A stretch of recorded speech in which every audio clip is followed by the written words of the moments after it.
co-hosting with me before. His name is Leo Rydell from Geekly Goods. How are you doing today, brother?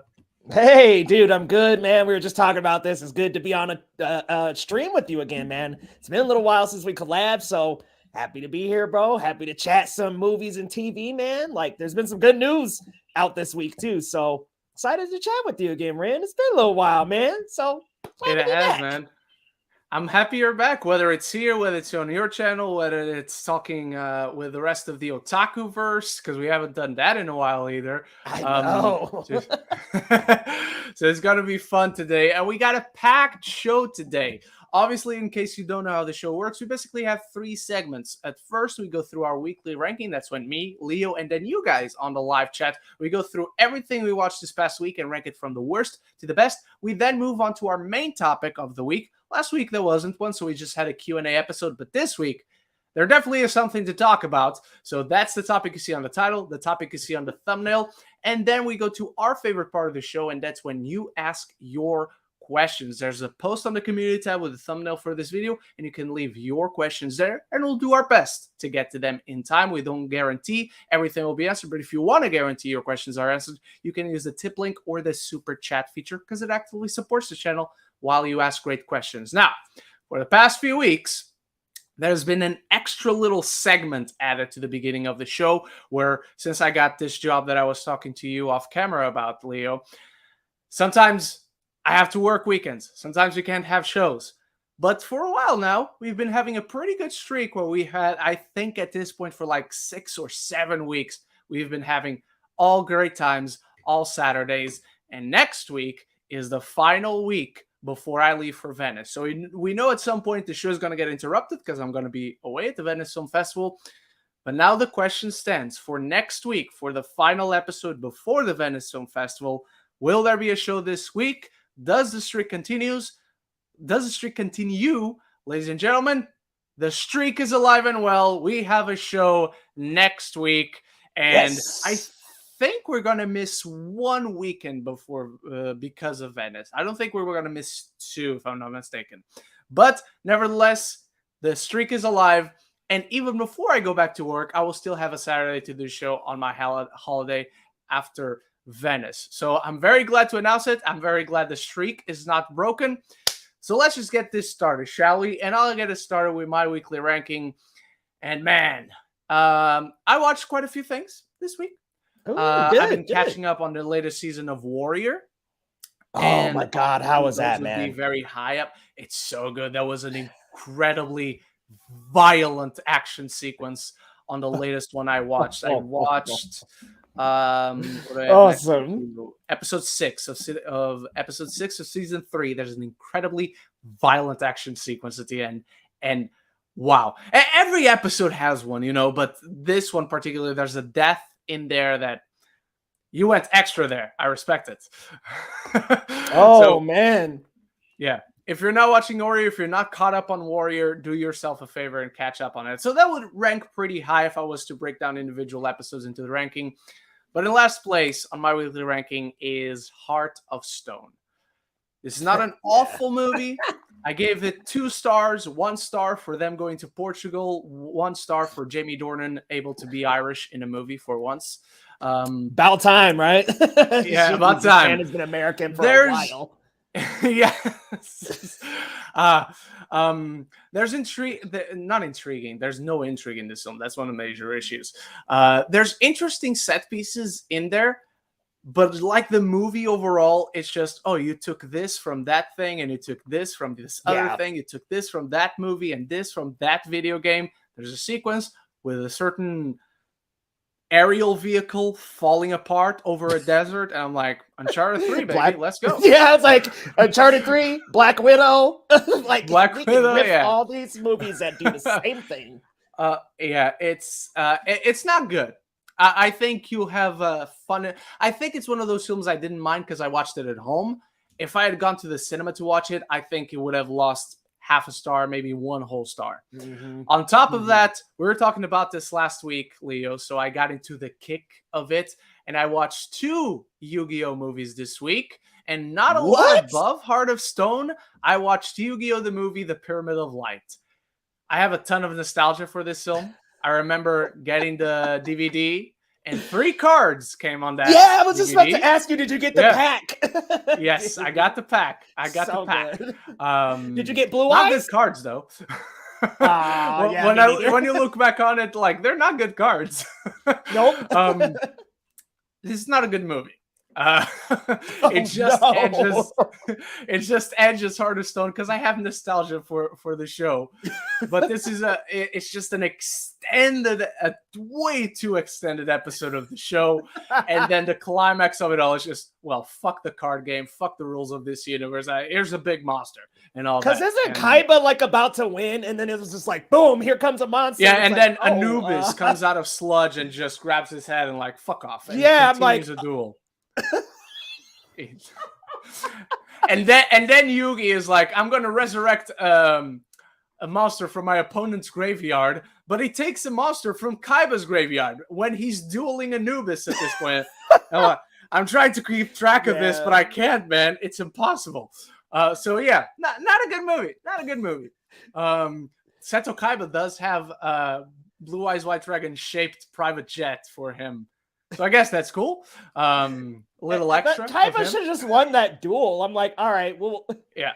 You might as well just have him win. Kaiba's the greatest character, man, and I'll talk more about that in another movie I watched this week, a little higher above in the ranking. Next up, I have Haunted Mansion. This finally came out in the UK. I went to a press screening for it.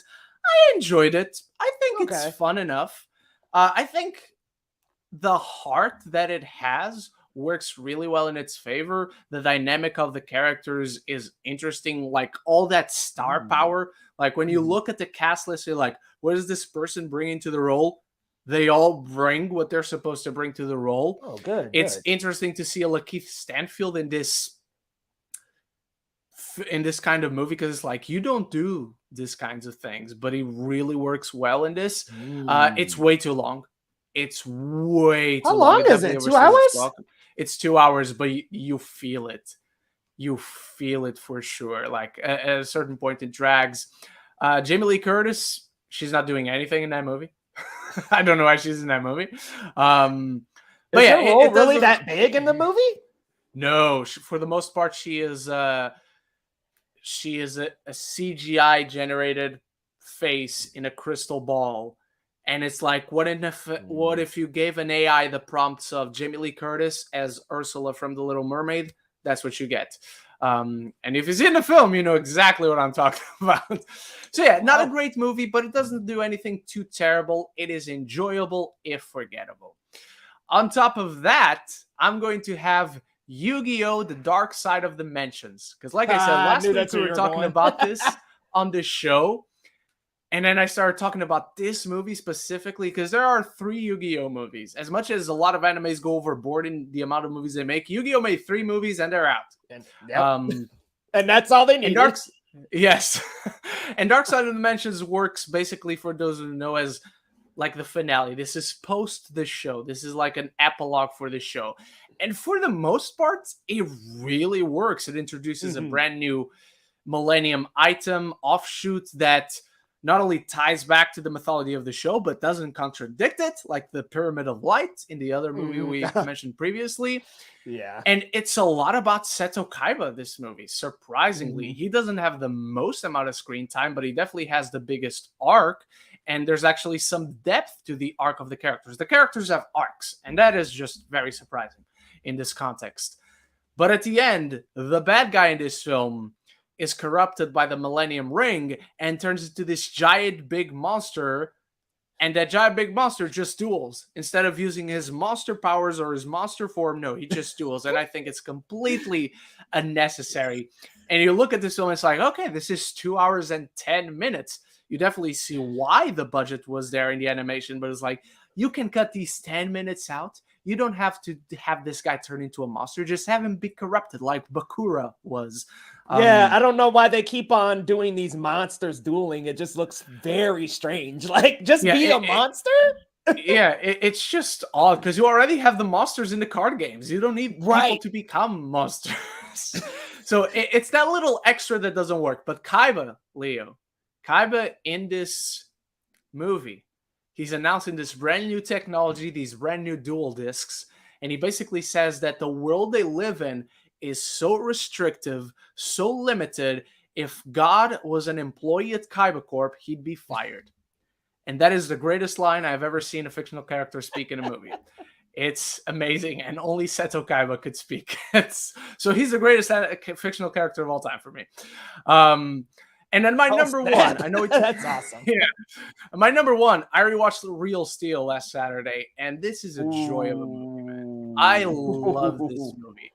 It's a movie I was not originally excited for. Like at the time, 2011, I wasn't as aware of everything as I am right now. Like Sean Levy, I maybe recognize the name, but like I wasn't keeping track of what has he done that I liked, what has he done that I didn't like. So I didn't care too much for the director. I was in it for Hugh Jackman, but then it was a rock and sock'em movie with robots as boxers, and that is so stupid. All right, let's just go watch it. That was really good. That was genuinely one of my favorite movies of the year, maybe top 10 if I really think about it. So if you have not seen Real Steel, if you want to get excited for the heart this director can bring to a movie, specifically Deadpool 3, go watch this, because he brought it here. He brings it in the Adam Project, and now he's working with the 2 stars of those movies in Deadpool 3. So Real Steel is my number one. All right, Leo, what do you got? Dude, Real Steel, I haven't seen that since it came out in theaters, but it was a real steel good of a time. God damn it. Yes. So much heart. The action was cool. I like Hugh Jackman in that role. Yeah, Real Steel was a lot of fun. So and the Wasp is in it. Oh, yeah, that's right. That's right. I'm about to start off the same as you, though, man. Heart of stone. I know it breaks your heart particularly more than it does me. Yeah, I'm a huge Gal fan. Honestly, I'll say it. I liked Red Notice. I actually had a lot of fun with Red Notice. Yes, it's forgettable. No, I haven't gone back and watched it again. But I at least had some fun with it. I enjoyed it. But it's not fun. The action's boring. The cinematography, very uninspired. The action sequences are low lit, oddly enough, which is, I was like, this is completely the wrong thing to do with any action sequence. So the fighting sequences are cut away from. They're low lit. They're poorly edited. So unfortunately, it all becomes this generic, boring enchilada where you have a movie that did this better already this year. Mission Impossible, Dead Reckoning. Oh, the brain is basically the exact same thing that the technology in Dead Reckoning does. And I'm like, that does it 1 billion times better than this movie does. So you've already gotten movies this year that do this story far better.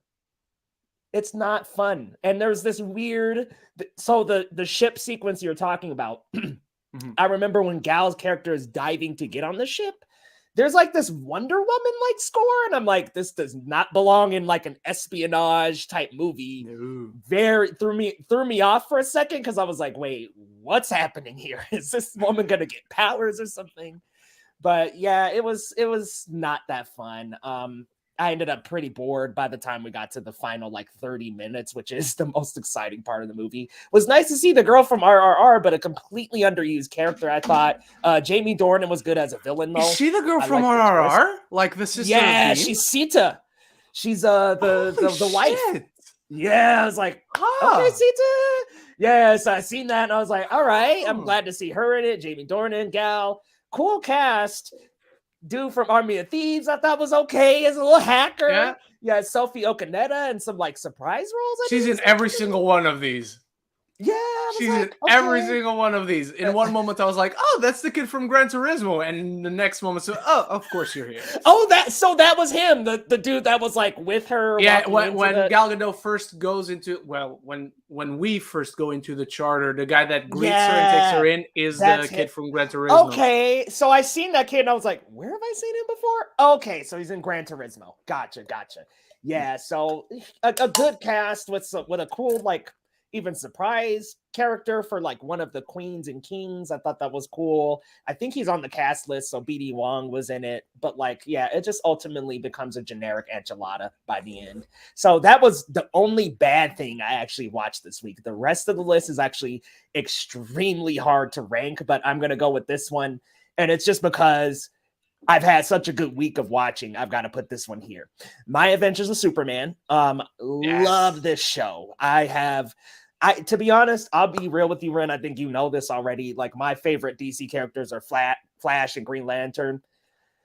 Flash, but Flash and Green Lantern are my two favorites. The And then character, Batman would the be character. yeah, the character, not the movie, folks. Which I kind of like the movie, but right after the two of them would be Batman. So Superman's not even in like my top three, but like presenting him in this way where we're getting to discover powers. It's anime inspired, and you have this trio of pretty much his main gallery of characters of Jimmy, him, and Lois. It's fun. It's a breath of fresh air. It feels refreshing, and I think it just feels so much different than the Snyderverse stuff that we've been stuck with for a while. So I really like it. I like how charming it is. I like Jack Quaid. I think he plays a great Superman. He voices an awesome Superman. Yep. So, and I know this was like a rumor and it was weirdly reported, but he would have been a great Johnny Storm, I thought. When I saw that, I was like, ee! And then, yeah, our 5 minutes of celebration was for nothing. Boom. It just exploded after that. So, yeah, My Adventures with Superman, super, super good. Really enjoyed it. Now, the next one I've been going through this series, and I just peeked into season 2, The Bear. Very fun show, very chaotic, stressful, lots of cussing at times and lots of high pressure cooking situations, but I'm really enjoying it so far. I love the cast. Remind me, Ayo Adebayi, is that how you pronounce her name? She's doing really good right now. She's killing it right now, though, and she was also recently in TMNT Mutant Mayhem, which, spoiler alert, is also on my list. Watch that again. But Ayo Adebayi is, I think, how you say her name. But her and Jeremy Allen White are really good on the show. And then the guy who plays Richard, I can't recall his name. Super, super good. I just love the show. Love the chemistry between the characters. And it gets really stressful. So sometimes I got to take a couple of days off from it, but really, really enjoying The Bear so far. And then next up, I just finally started watching this again, and now I'm loving it. I'm one episode away from being done with season 1, and that's Heartstopper. Love this show so much. I think it is wholesome. I think it is it's nice to see a show where teenagers are being nice to each other. And they love each other. And it's like nice, genuine, caring, kind love. And I love that. I love that for this show. I love that an LGBTQ show can be very accepting and warm and loving. So I love this show. I think the chemistry between the two main characters is like very like heavy in the sense that I'm like, you two should be in a relationship in real life because the chemistry on screen is dynamite. So I love it. I love the two main characters, Charlie and Nick. It really just follows them and their journey, Nick's journey of discovering who he is and discovering his sexuality. And then Charlie also like gaining somebody who actually wants to be with him, wants to openly be with him. So I love these two characters so much. And the guy who's playing Charlie is going to be playing Wiccan in Agatha. And I was like, let's cast the guy who's Nick as Hulkling, like make it happen. Those two are a wonderful couple on screen together. So I think they should, Marvel, make it happen, okay? Make Nick Hulkling. But yeah, like Heartstopper has been awesome. I mean, just phenomenal. I love the like little comic book effects that they incorporate the show. Very Scott Pilgrim. It's inspired off of a comic, so they do like panels and they do kind of like speech bubbles and stuff. And it's really like nice. And honestly, every episode's like 25-ish minutes, so easy to get through. Just like The Bear. Really enjoying the Heartstopper so far. And then next, I've got TMNT Mutant Mayhem. Went for a round 2 of that. I haven't seen the last voyage of the Demeter. I haven't seen Haunted Mansion yet. I've just been kind of stuck on TMNT and Barbie. So here I am. Hey, TMNT, nothing wrong with that. Man, and they've been great. TMNT, so much fun. This is round 2, so it's been a lot of fun. Love the music, the cast, the characters. I could talk all day about TMNT Mutant Mayhem, but it's my favorite Teenage Mutant Ninja Turtle movie of all time. So loved it. And listen, I know people have nostalgia for the 90s. I do too. I would put it at number 2 for me personally, but I loved Mutant Mayhem. I just could not find a ton wrong with that movie. Leonardo's my favorite turtle, and he finally gets a proper leadership arc where he's not the confident leader that we're all sure of in the beginning. Like, he gets a great proper arc throughout the film. So love it. And then my number 1, Ren. We talked about it. I got it on my shirt. I got a figure back here. I've been going back through Dragon Ball Z, and I've been having that. Let's go.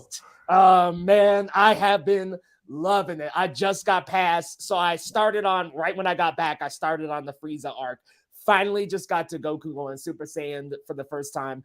So good. I mean, that is just, I think that might be my favorite moment of all of anime. Like, it's just like, that was transcendence and helped it. And listen, I know people are One Piece fans and Naruto fans. I'm a huge Naruto fan, Bleach fans, My Hero Academia, anything. None of that would have came along without Goku going Super Saiyan against Frieza. Like, that 100%. Right there just inspired the entire next generation of anime.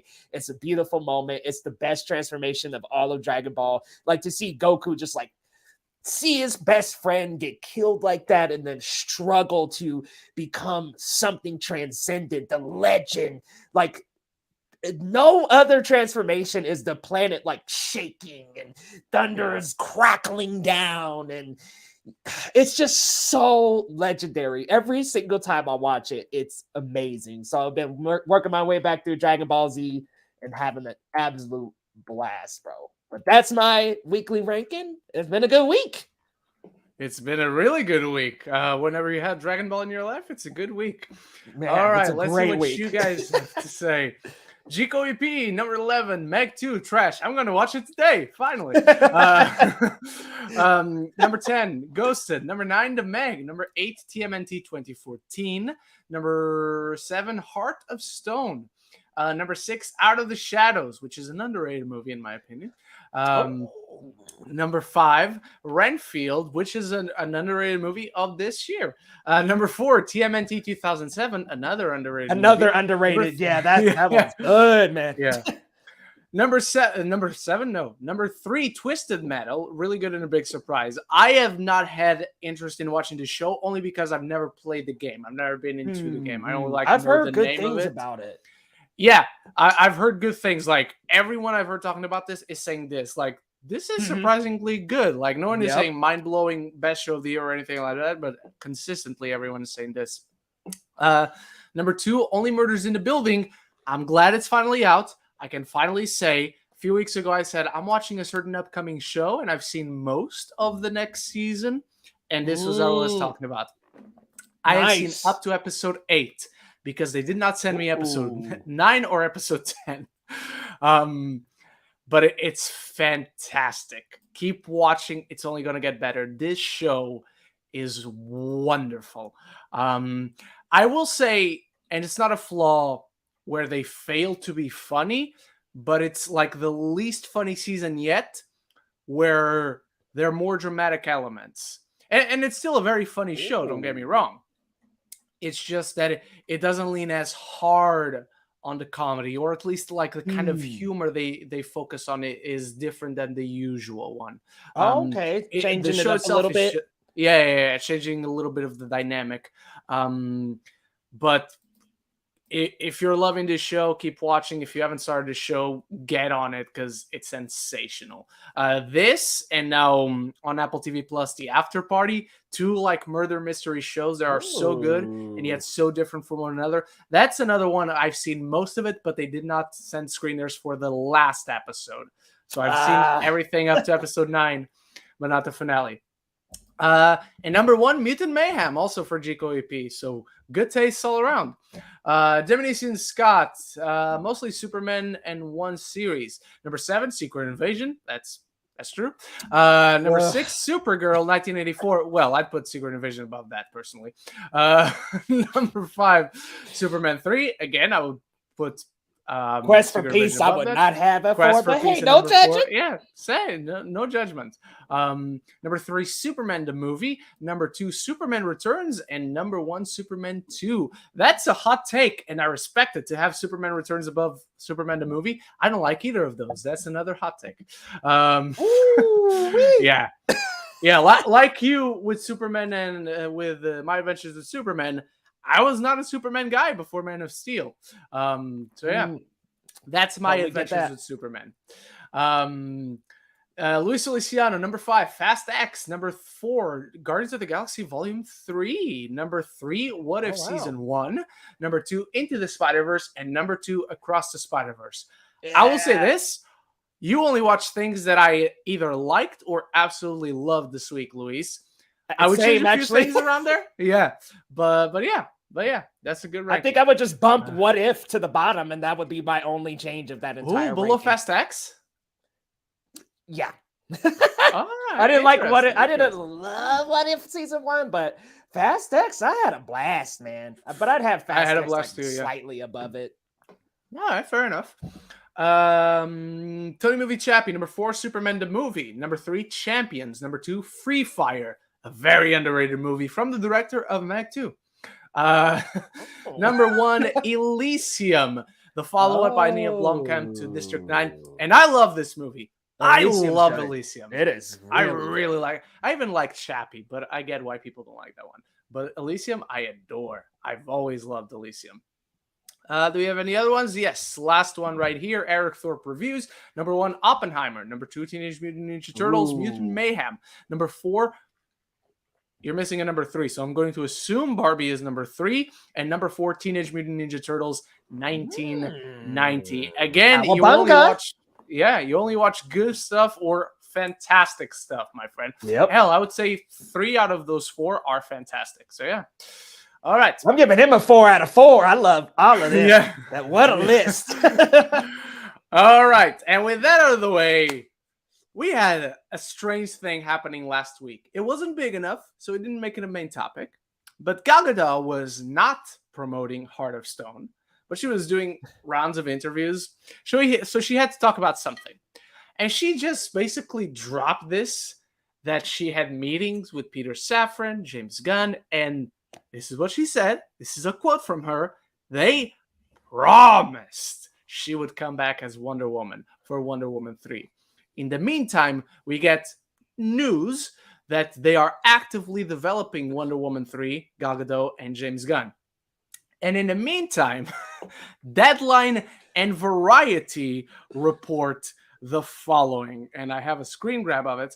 James Gunn has indeed met with Gal Gadot, as she said. However, a decision on her future as Wonder Woman has yet to be made. And just in that line, there's a lot to unpack.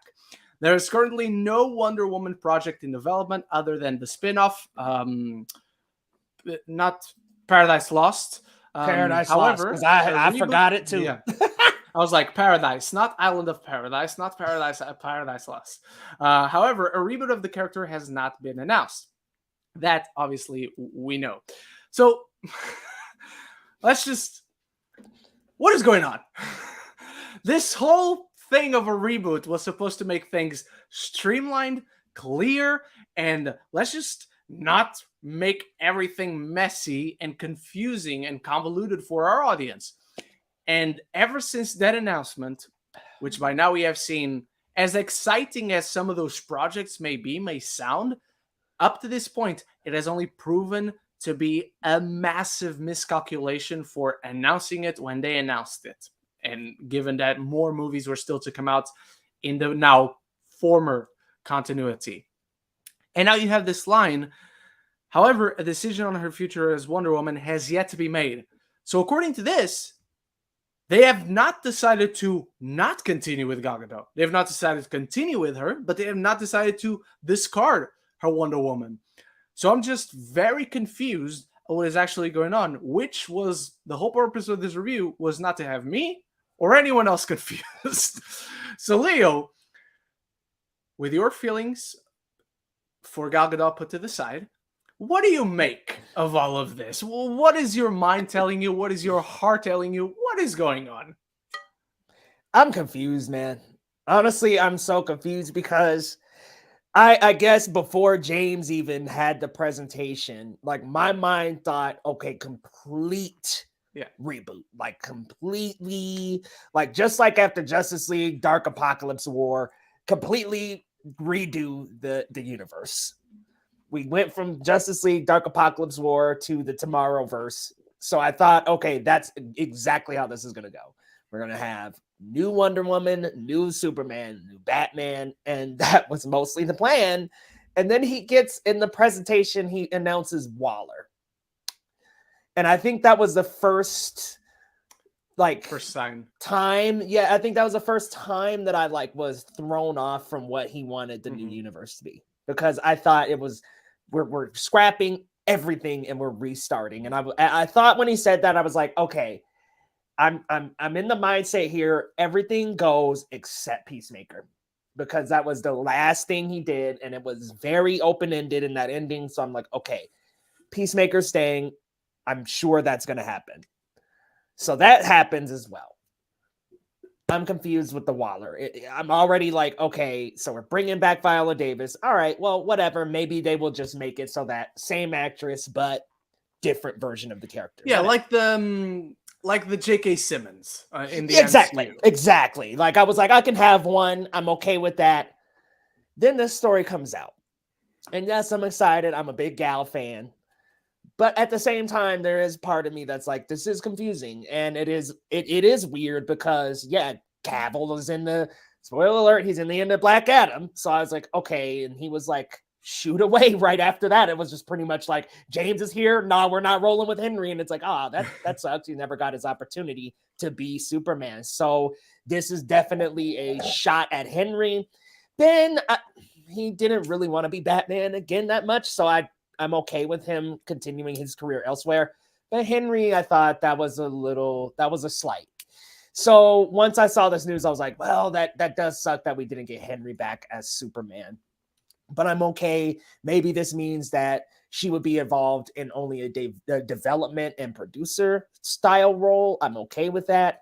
Then when the news comes out that is not happening and they haven't decided anything, it's just a mess. It just seems confusing. And it's weird to me that James Gunn did all this replying to these trolls about Guardians 3 and the new DCU. And then this news drops and there's not a single peep on Twitter about it. You know, he's like, go buy Blue Beetle tickets, which do so, because it sounds like it's going to be great.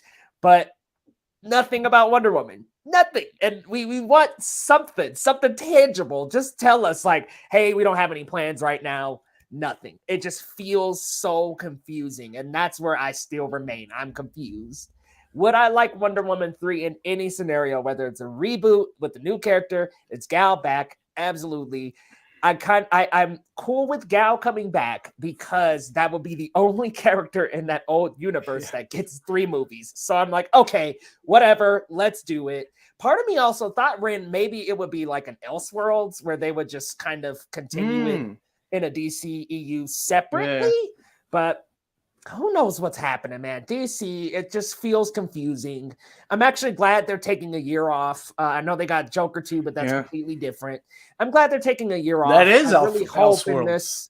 Yeah, that's an Elseworlds. So I'm like, okay, I'm cool with that. But let's take a year off from the continued shared universe and get things in order. Because the Superman casting happened, and it was like, okay, great casting. Love that Corn Sweat looks a lot like Superman. He played a farm boy in Hollywood. I think he's going to bring a lot to the role. Rachel Brosnahan, I've been watching Marvelous Mrs. Maisel. She's amazing. So I love that casting choice as well. I wanted Emma Mackey, but didn't get it, and I'm okay with that. So you got those 2 great then just be quiet. Like, can we just be quiet for a little while? Yeah. Like, after that, I was like, can we just like kind of close the shades and just continue moving on? Like, and now we're back into some other weird circumstance with Gal. So I'm just confused, Ren. And I know I just spoke way too long on it, but I'm just confused. No. I'm confused. And that's where I stand. You spoke when you need to speak, man. And I agree, because the more information, like concrete information, whether he's confirming something, whether he's denying something, every time since like the official like lineup, and honestly anything outside those castings for Superman Legacy, which even the castings in and of themselves from some corners of the internet got like, wait, what is going on in this movie? Is it not a Superman movie? Is it a Justice League? All that. Like, the more information we get about who's coming back, who's not coming back, like what is he doing with this project and what is he doing with that project, more information we get, the more confusing things get. And I just scratched my head because that was the thing we were trying to actively avoid. And it's so funny that in retrospect, like, oh, Black Adam was this major box office flop. And ever since then, all the other movies in DC have like flopped all the more. And I don't think it would be fair to say, oh, it's because they showed Henry Cavill and James Gunn announced they're not bringing back Henry Cavill, so the fans turned to get. I don't think it's that. I would love to believe that it's that. You guys know how I feel about Henry Cavill. Henry Cavill as Superman. That's my boy. That's my Superman. I would love for that to be true. I don't think it's that. But I think it just continues to show us that announcement of James Gunn and what they were going to do with like phase 1 or chapter 1, not phase, chapter 1 of the DCU was just a major mishandling of their circumstances, of their projects. And now with a Flash, with Shazam Fury of the Gods, it happened. May happen with Blue Beetle. We know it's happening with Aquaman. You have all these projects that were not designed, were not written, were not produced to be concluding chapters in a continuity that, let's be fair, as someone who likes or loves a lot of DCU movies, they never really got off the ground with their connectivity. And so now you have all these projects being retrofitted, where Aquaman 2, you hear a lot of the information coming out about the reshoots and what they're cutting out and what they're adding in. None of the things that they're cutting out and adding are like actual problems with the movie, like to make the movie better, or they're making the movie worse. They're making the movie worse because these are all reworkings and re-engineering of things within the movie to have it conclude like the universe and offer a sense of finality. And that's not going to help the film. That's not going to help instill confidence even in this new management, because I know, Leo knows, you guys watching the show, you know, this is not the DCU that's coming. This is not what the management that is going to be shepherding the new chapter of the DC brand in theatrical releases is doing. That's not their doing. But for the general audience, Shazam Fury of the Gods, The Flash, Blue Beetle, Aquaman, all those are going to be what the audience looks at. Oh, they're not doing Superman Legacy. They're the same people that did those 4 flops. Those 4 flops. Very underwhelming pieces of work, pieces of filmmaking, and they're damaging the DC brand because now they are associated with this retrofitted final chapter of the DCU. And so they're not only damaging these movies, damaging their profits at the box office, they're damaging their reputation before they even get off the ground. And I think that in the long run, that's what's most dangerous. And I know we got a little bit off track because we're not even specifically talking about this Wonder Woman situation, but it's a microcosm of a larger problem that has been going on for a while now and is going on right now as these final few movies in the DCU are coming out. And I think it's dangerous for them. Yeah, 100% agree with you, man. I think it feels like the DCEU has already rebooted several times. You know, after Justice League, it had pretty much its first reboot. After a certain movie, it's like, I would call Black Adam another kind of reboot of the DCEU. So it's felt like there's been a lot of reboots in this universe. and repositionings and well, we want to go this way. And 1 minute, 1 minute is Snyder's universe. The next, we're separating ourselves from Snyder. The next, we're kind of going under Johnson's umbrella or whatever. And it's just been a roller coaster ride the entire time. I'm hoping, like I know the chances are small, but I'm hoping Blue Beetle can be mildly successful because then it will at least show us that there's potential with the next wave because he is the first character in the DCU. I know it's not the first movie. I know Superman Legacy is what starts it all off, but if the first character that's not even Superman, Wonder Woman, or Batman can do mildly successful, then we will see some interest in what DC has to offer next. Now, what's really confusing me too, and I know we're way off topic at this point, but what's really confusing me is they promoted the Flash so hard, so heavy, and that's not in the DCU, but Blue Beetle seems to be not getting the same treatment. And I think part of that is because they put so much effort into the Flash and it flopped. So I think there's a little bit of fear now of putting that much marketing, that much naysay into this. So they're not putting that much into Blue Beetle. But if it can quietly make a decent amount at the box office, that's a very positive sign for the next wave, I think. And not that Aquaman 2 won't get anybody in the seats. But I mean, if the cards happen that Blue Beetle does successful and Aquaman doesn't, then it just shows that, okay, people are done with this old one. But I guess the whole thing we have to do is sit back and see how Superman Legacy is, because I will give it to James. Starting your shared universe off with the most popular character was a good idea. You put Superman in the beginning, and everybody knows Superman. Everybody sees a Superman or Batman movie, and it's like, okay, yeah, I'll check that out just because of knowing who that hero is. So starting it off with Superman Legacy is a great move, and I think that right there, if Blue Beetle flops, that will then be the determining factor of, can this new universe compete with anything that Marvel has put out? Because nothing they have put out can compete besides Aquaman 1, which was their $1 billion movie.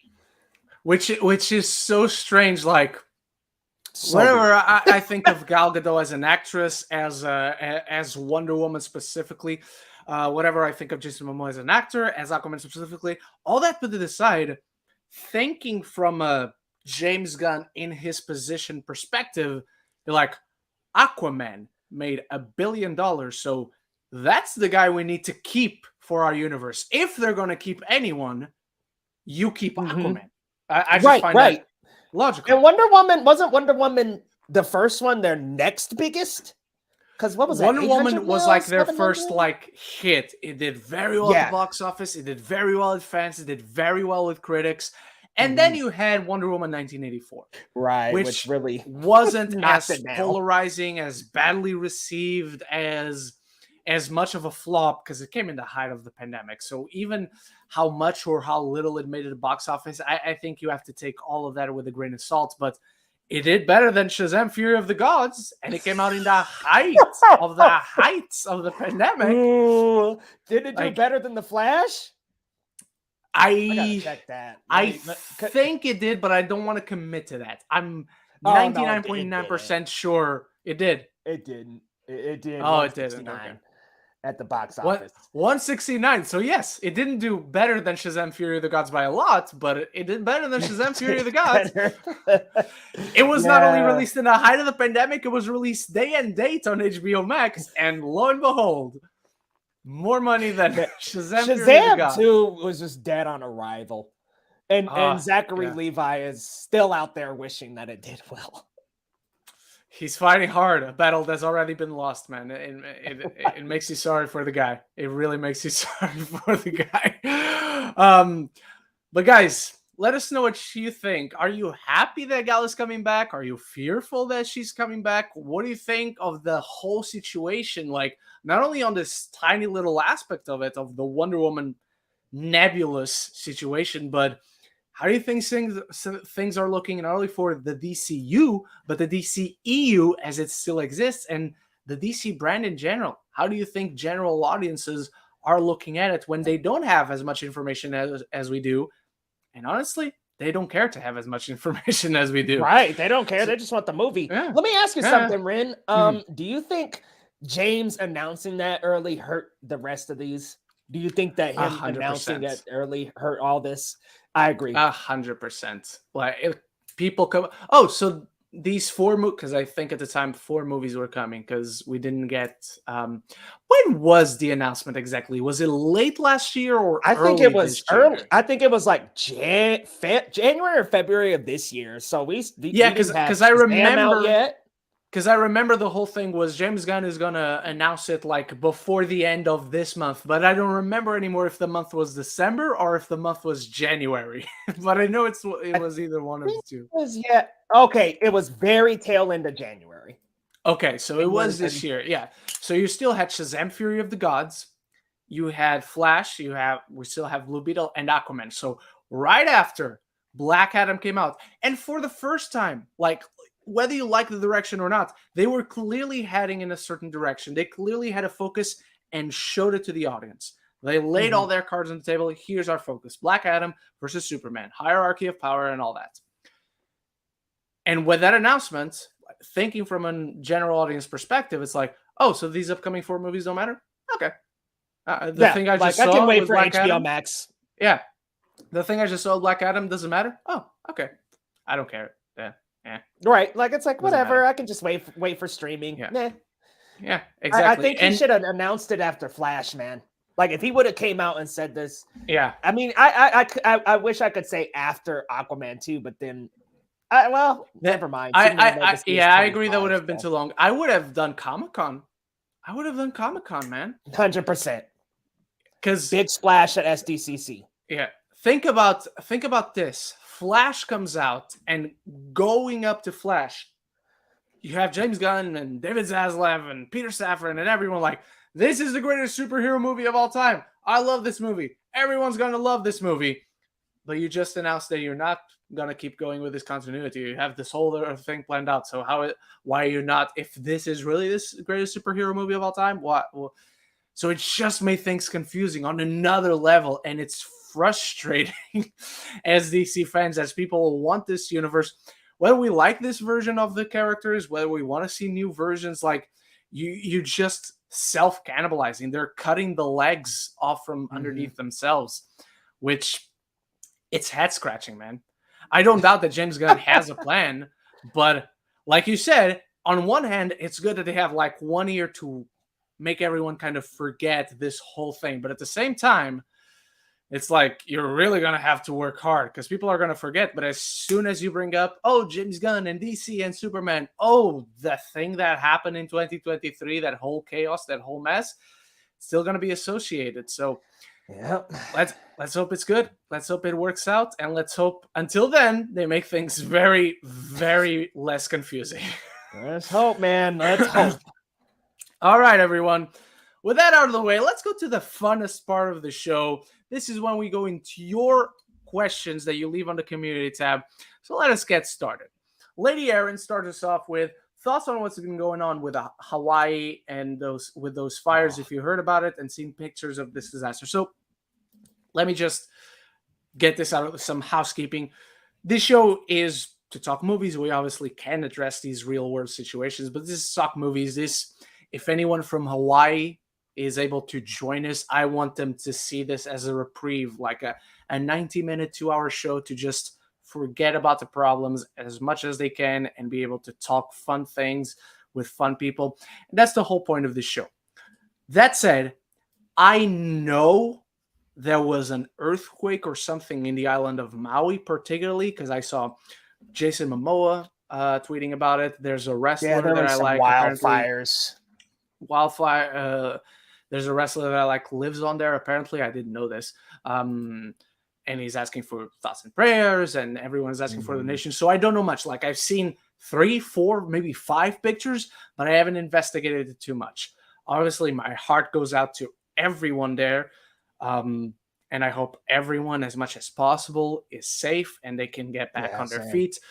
Leo, are you more aware of the situation than I am? What do you think about this? Yeah. So there's been some wildfires raging in Maui, and Maui is island locked. So like it's not like they could run to the next state here or any other bigger country.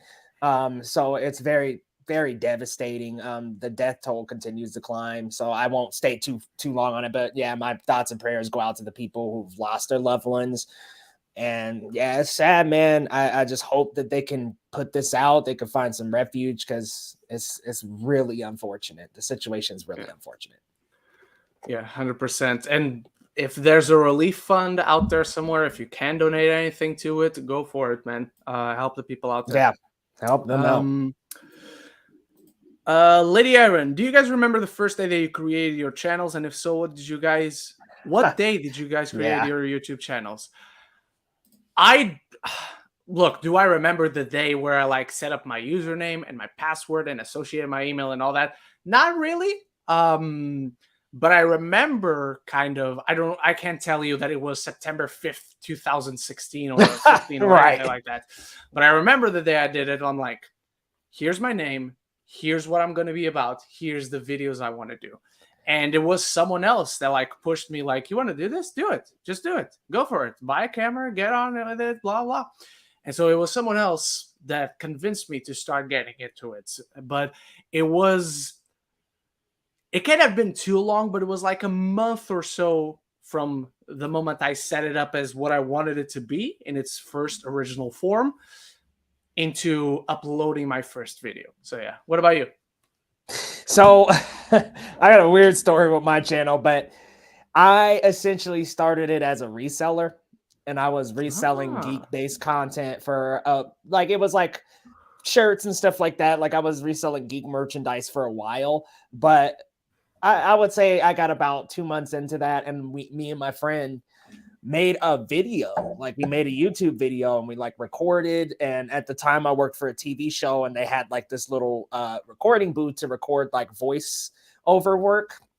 And we would use that booth to, we cranked out our first video, which my first video on the channel, if I'm not mistaken, is everything you need to know about Titans, because the first Titans show, the first season was coming out, and I was like, oh yeah, that's right around the corner. Like I know a lot about Teen Titans from watching the show. I've read a lot of the comics. So I was like, let me just do like an explainer video, and that did mildly okay. And then I did one for Daredevil season 3, I think. Completely blew up on the channel once Daredevil was being reintroduced on D+. So that was like a recent video, like a recent blow up video of mine, which I was like, okay, what the heck is up with this algorithm? But anyway, yeah, that was like my second video, and I started doing these explainers, and I was like, well, what if I like actually reviewed movies? I love movies, I love comics. What if I just started reviewing them? So yeah, I through a couple of friends, I got set up with local screenings here in Denver, and ever since I've just been reviewing movies. Did trailer reactions. They started doing well. I saw people really liked reaction content, so that's what I've been doing lately. And here I am, man. Right here, loving this YouTube landscape and hoping to get back into TikTok. We'll see, Ren. I'm about 3 days in, and I'm like, all right, I like it, but can I stay consistent? We'll see. Yeah, exactly. I'm hoping I can make it I'm trying to do like every day for 30 days, but I'm like, one of these Saturdays or Sundays is probably about to slip. So we'll see. Yeah, we'll see. I think if you miss one, it'd be okay, because if anyone's got a gold algorithm, it's TikTok. All right. Lady Aaron, Ren, if you saw the Pokemon Presents from a few days ago, what are your thoughts on it? I thought it was all right. It was exactly what I expected. A ton of fluff that I don't give a shit about, and then finally some actual Scarlet and Violet news. And it looks really fun. The Scarlet and Violet focus on it looks really fun. I love the Paradox Raikou we got. It means a Paradox Entei is right around the corner, and that's my boy. That's my #1 favorite Pokemon of all time, tied with 2 others. Yes, there's a 3-way tie for my #1 Pokemon. Wait, who are the 2 others? Rayquaza and Blaziken, who's my favorite starter. Oh, ever. Dude, Blaziken, so cool. I'm a Gen 3 boy. Okay, Ruby, Sapphire, Emerald. I see you. Sapphire, yeah. Emerald and Platinum, greatest Pokemon games of all time to this day. Man, And I would add the remakes of Omega Ruby, Alpha Sapphire to that, just because they didn't make a remake for Emerald. Essentially, those remakes worked in a lot of Emerald stories and all that, and it's fantastic.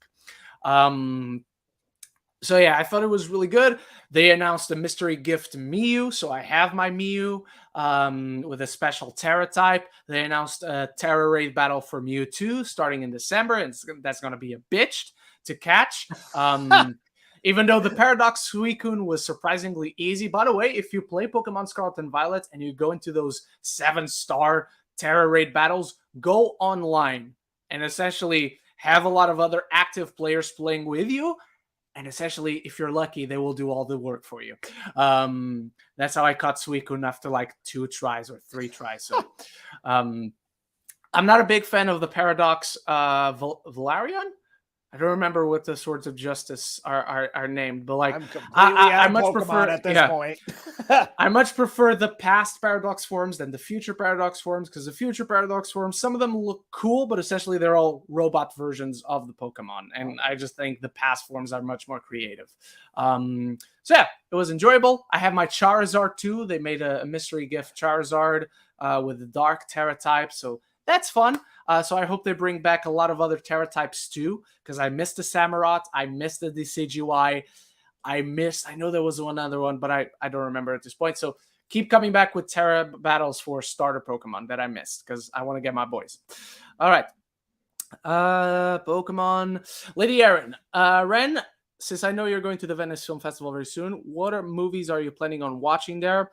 And will we get movie reviews on your channel from the festival like last year? Well, if I wasn't going to do reviews, I wouldn't be going to the festival. That would just be a waste of time for me. Right. The reviews are definitely happening.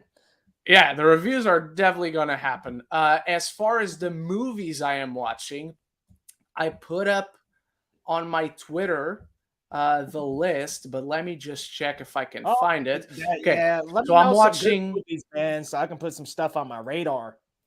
Definitely put the Kane Mutiny Court Martial on your radar, because that's William Friedkin's latest movie, and he just passed away this week, unfortunately, so that's his final movie. Ferrari, Michael Mann's Ferrari, which just hit a deal with the SAG-AFTRA, so Adam Driver and some of the other stars are going to be, David Fincher's The Killer is going to be there, so I can't wait to see that. Ooh. Michael Fassbender, finally back, and maybe, hopefully, in a good movie. Are these all premiering there?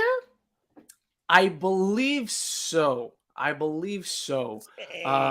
gonna be tight. The Killer. Oh, I can't wait for that, man. I'm ready for El Conde.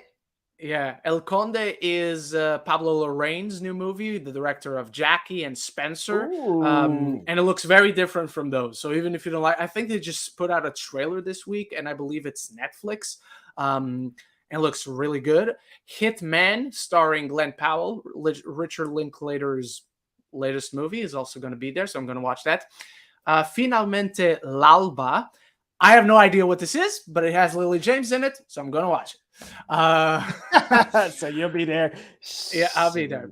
Maestro is Bradley Cooper's next movie. He stars in it. He directs. It's about produces as well. Does he edit? Because I'm like, he does everything. Origin, I believe this is because it's either Origin or Memory. These are two like one-word titles, and I believe Origin is Ava DuVernay's new movie, so gonna be there for that.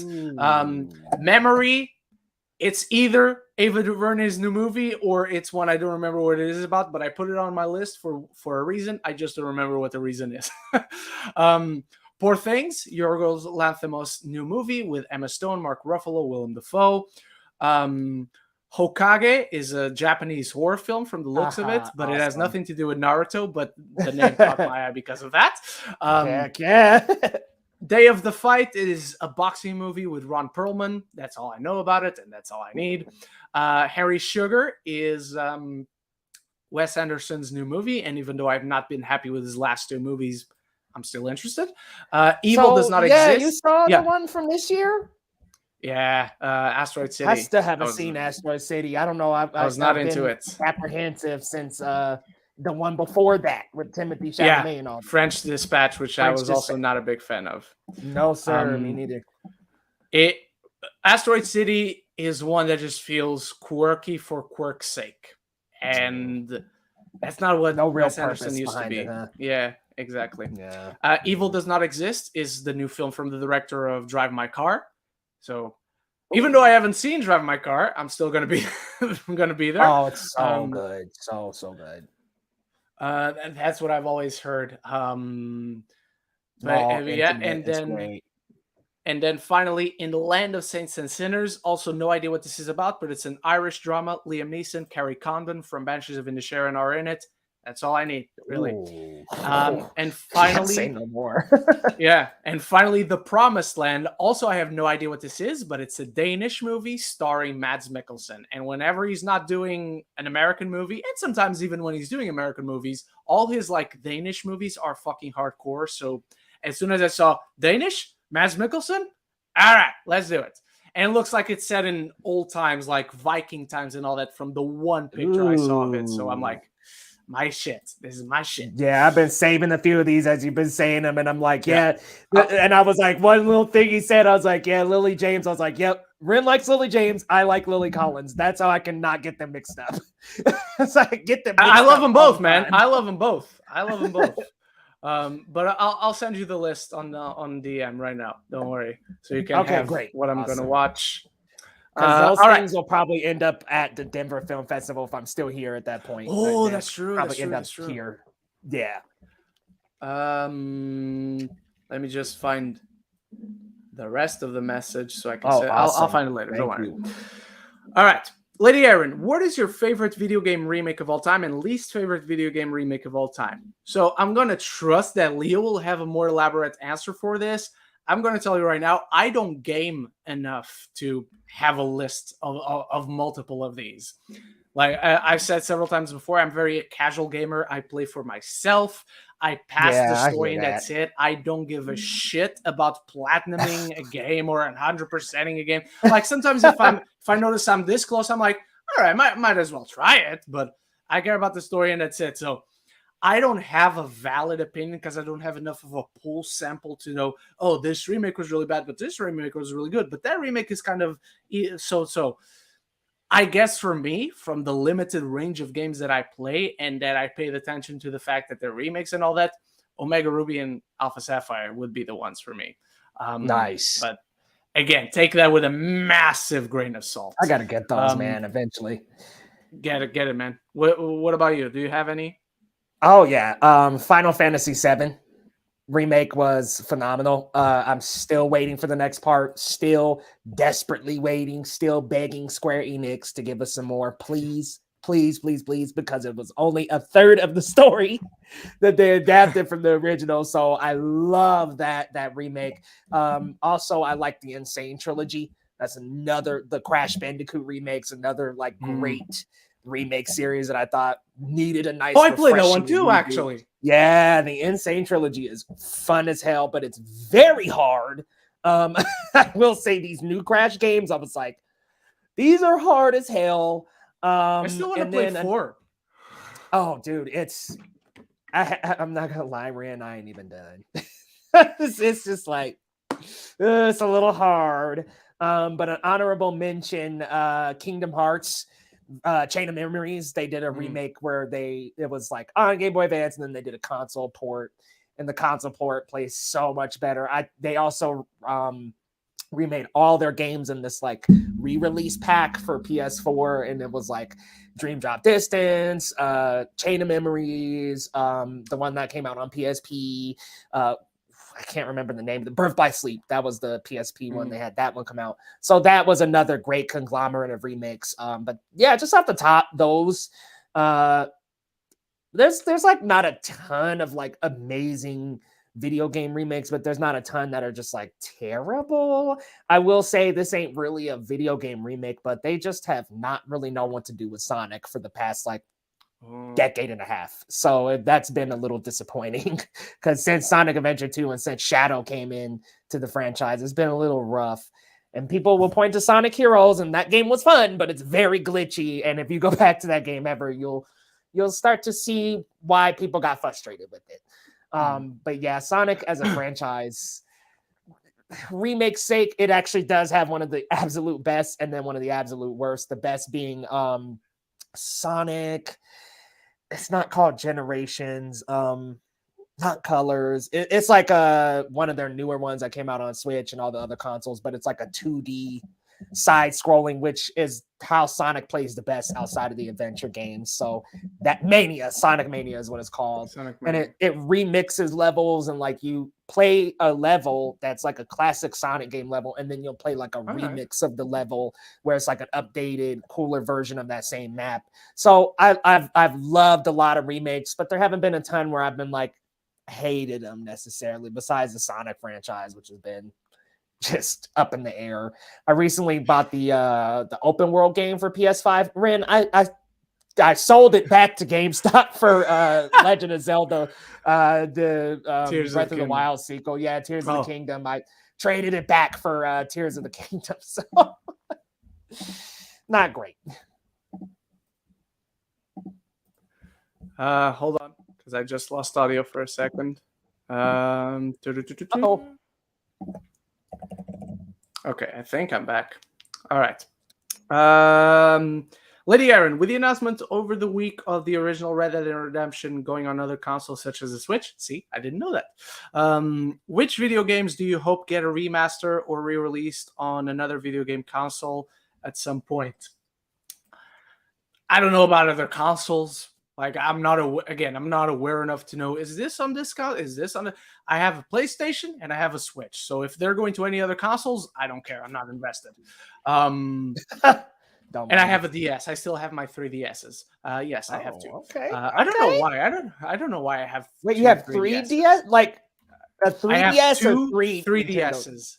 Oh, yeah. For some reason, I don't remember why, but I do. It happened. And they're different. So much about another one. Yeah, and they're different. So I don't know what kind of model that was. It's been so long, you know. Remakes. I want an original God of War trilogy remastered for the PS5. Oh, give me that shit. Be awesome. Yeah, that'd be freaking great. I want an entire pack with the 4 games, because I still have never played the 4th one because it actually didn't look that good. But just for completion's sake, I want a remaster version with all 4 Darksiders games. So with War, with Death, with the girl horseman. I'm not remembering what her name was, but she wasn't Famine. She wasn't Pestilence. She had another name. And then the cowboy, the gunslinger guy, he also had another name that wasn't Famine or Pestilence. So I want just to complete the Darksiders game. The first Darksiders is still one of my favorite games of all time. I love that first game. And then, never going to happen, but I want a Digimon Rumble Arena remake. Oh, yeah, never going to remake happen. 1 and 2. I wish, man. Never going to happen. It's not that popular to warrant a remake, but I need it, man. I need it. Do you have any that you like to see? Yeah, so I would love to see a PS5 report. No, I want to see, since the Metal Gear Solid stuff is already in the works. I'm cool with that, but I would love to see Spider-Man PS1 remade. I know Spider-Man PS1. Good shout. Throw PS1, just remake it. It's a much smaller game. Remake that and make it a PS5. Like, throw it on there. That would be awesome. I'd love to see that game come back. Another one that I wish took off, but nothing ever happened, was the Digimon World game from PS1. I thought that had a lot of potential, especially if you make it an action RPG where you can actually control, like, kind of like Sora and Final Fantasy VII, and make it a more action style RPG where you could, like, control the Digimon. That'd be cool. And then another thing that's never gonna, well, I don't know if it's never gonna happen, because there's always been talk of it. Remake Chrono Trigger. That game is way too hard to get a hold of. I would finally play it if they did. It's a great game, but it is so hard to get your hands on. So it's like, just remake Chrono Trigger, make it a PS5 new action style RPG, and then let us all experience Chrono Trigger, because I still haven't been able to beat it. Okay, we got this one. Lady Aaron, thoughts on Barbie finally reaching the bar-billion mark over the course of the last weekend, with Oppenheimer doing very well at the box office, extending its IMAX till the end of August. How much do you think Oppenheimer will make the box office in its complete run? Can you, by the way, search how much Oppenheimer has made so far while I go through the Yeah. Barbie thing?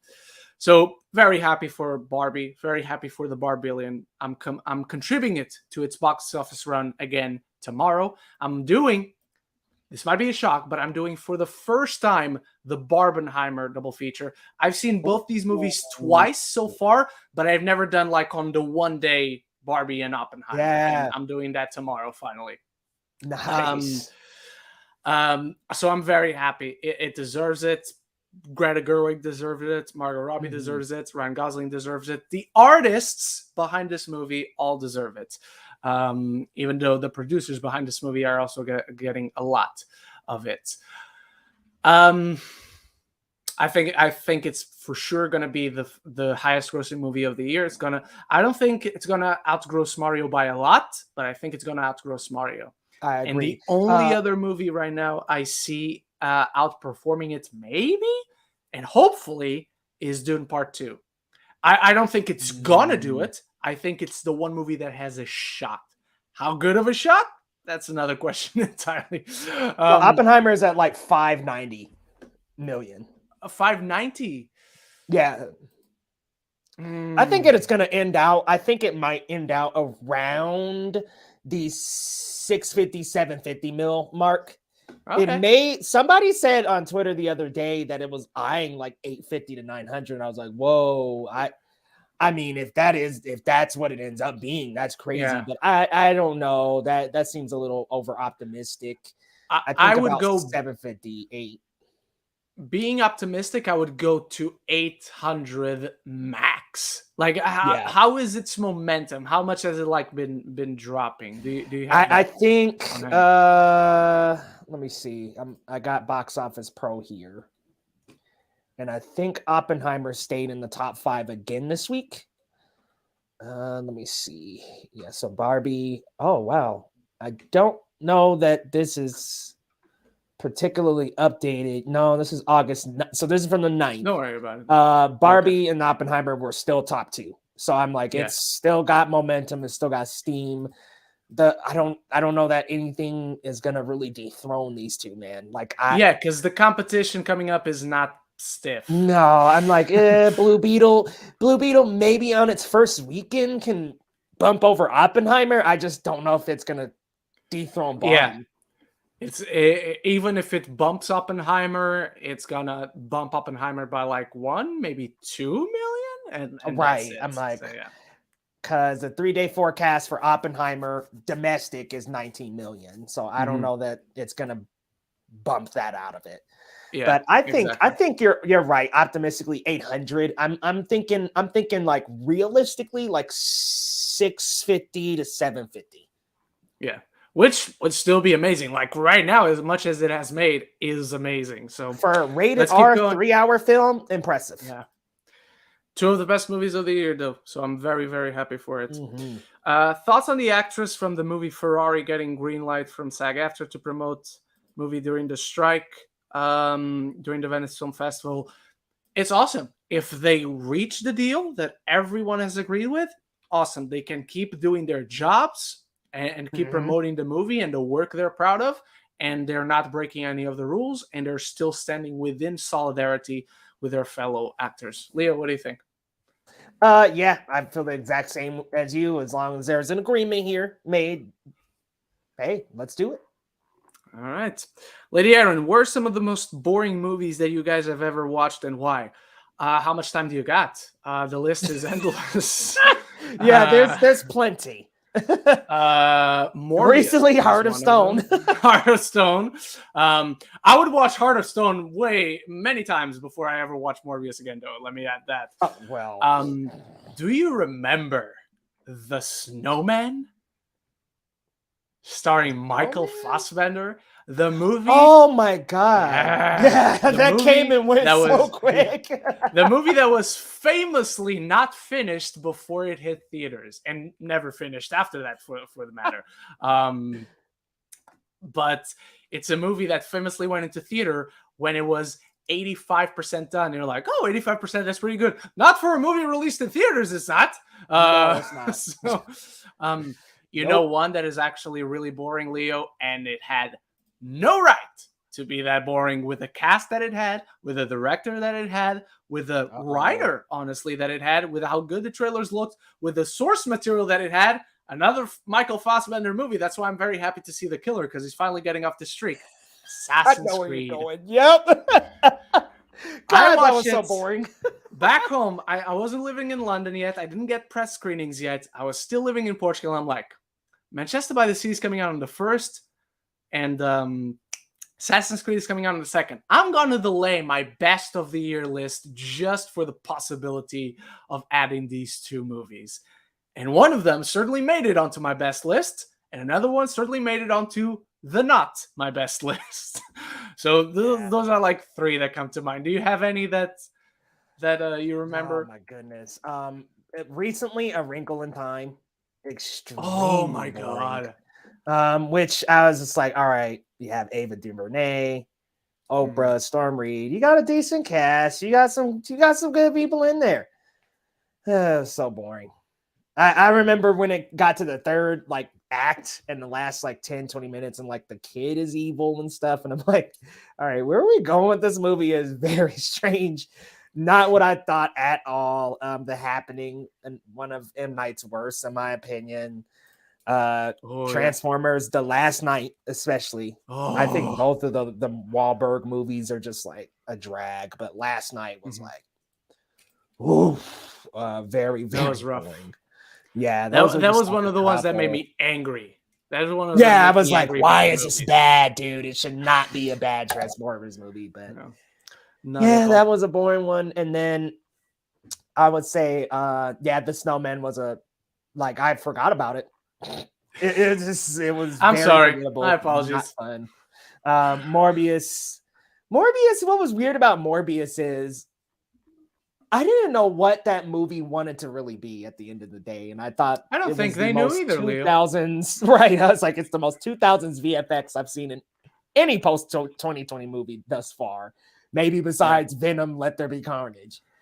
I remember what a weird like meme it became, and Morbius is just weird, man. I remember. I have a funny story about Morbius because. Not about the movie itself, but the experience of watching that movie, because we didn't get press screenings for it. No, actually we did, but it was after the screening where I watched it. Because over here, we have a site called See It First. And if you're signed up, you'll get invites to special advanced screenings of certain movies. That's how I got into Spider-Man No Way Home, because I didn't get a press screening. That's how I got into that first ever screening of Venom Let There Be Carnage, where the post-credit scene leaked. And I was not the one that leaked it, by the way. And that's how I got into Morbius. And a ton of us, like my group of critic friends over here, that's how a ton of us got into that. And we all got 2 tickets, so we could get a friend. And so a bunch of us went together. On the same day that this was happening, there was also the press screening for Ambulance. Everyone was excited for Ambulance, but Ambulance was coming out the next day. So a lot of us were like, you know what? Let's ditch Ambulance. We'll go watch it tomorrow. Let's go watch Morbius today. And so it was a ton of us together at friends. And I don't know, there was something special about the fact that this is not a press screening. We were not invited. Right. All of us, the few of us that got in, were lucky enough to get these double tickets. And so a lot of us went there. We ended up being, our tweet reactions ended up being quoted like everywhere. Collider, comicbook.com, nice. Mr. Sunday Movies runs our names off and talks about our tweets, about the first reactions to Morbius. So we were also like the first few people to watch it. And one of my friends there, he didn't get blackout drunk, but he like fun, tipsy he got drunk. Faded, like he was baby. enjoying himself with a few glasses of wine and all that. And even in that state, he could not have fun with this movie. So that tells you how boring this movie is. And then we were watching this movie like, this is really bad. This is so boring. And then at the end, because yes, we are critics, but a ton of the people there are either influencers or like super fans of Jared Leto that don't even know or care about Marvel and who Morbius is and all that. And the movie closes to credits and everyone starts clapping. And me and my friend were like, what the fuck is going on? Clapping? Clapping like, woohoo! Yeah! And we're like, at the end of Morbius? Yeah, at the end of Morbius, we're like, what the fuck is wrong with you people? That's crazy. So my Morbius experience was like, it was press only.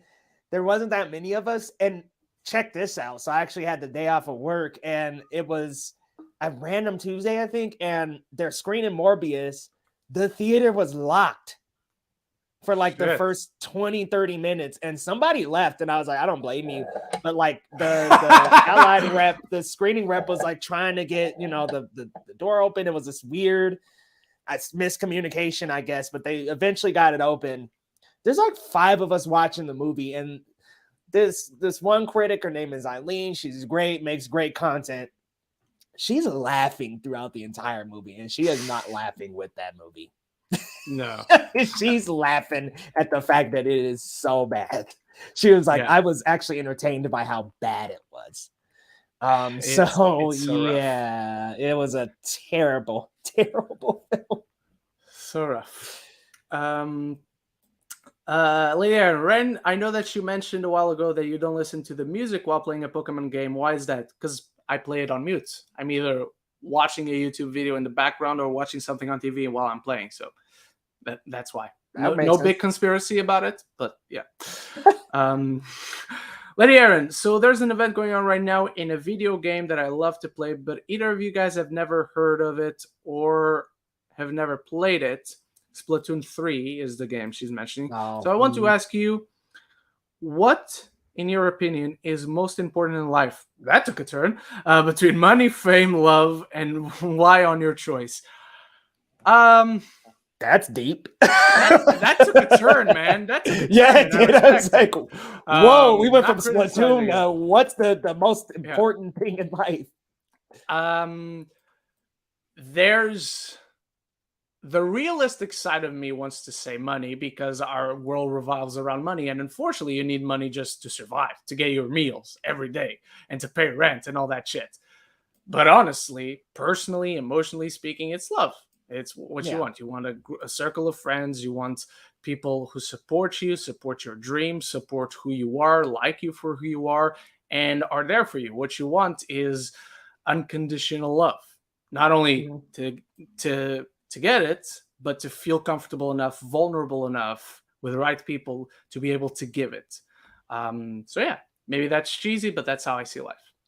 No, I completely agree. Actually, I wouldn't even hesitate to say any of the others, to be honest.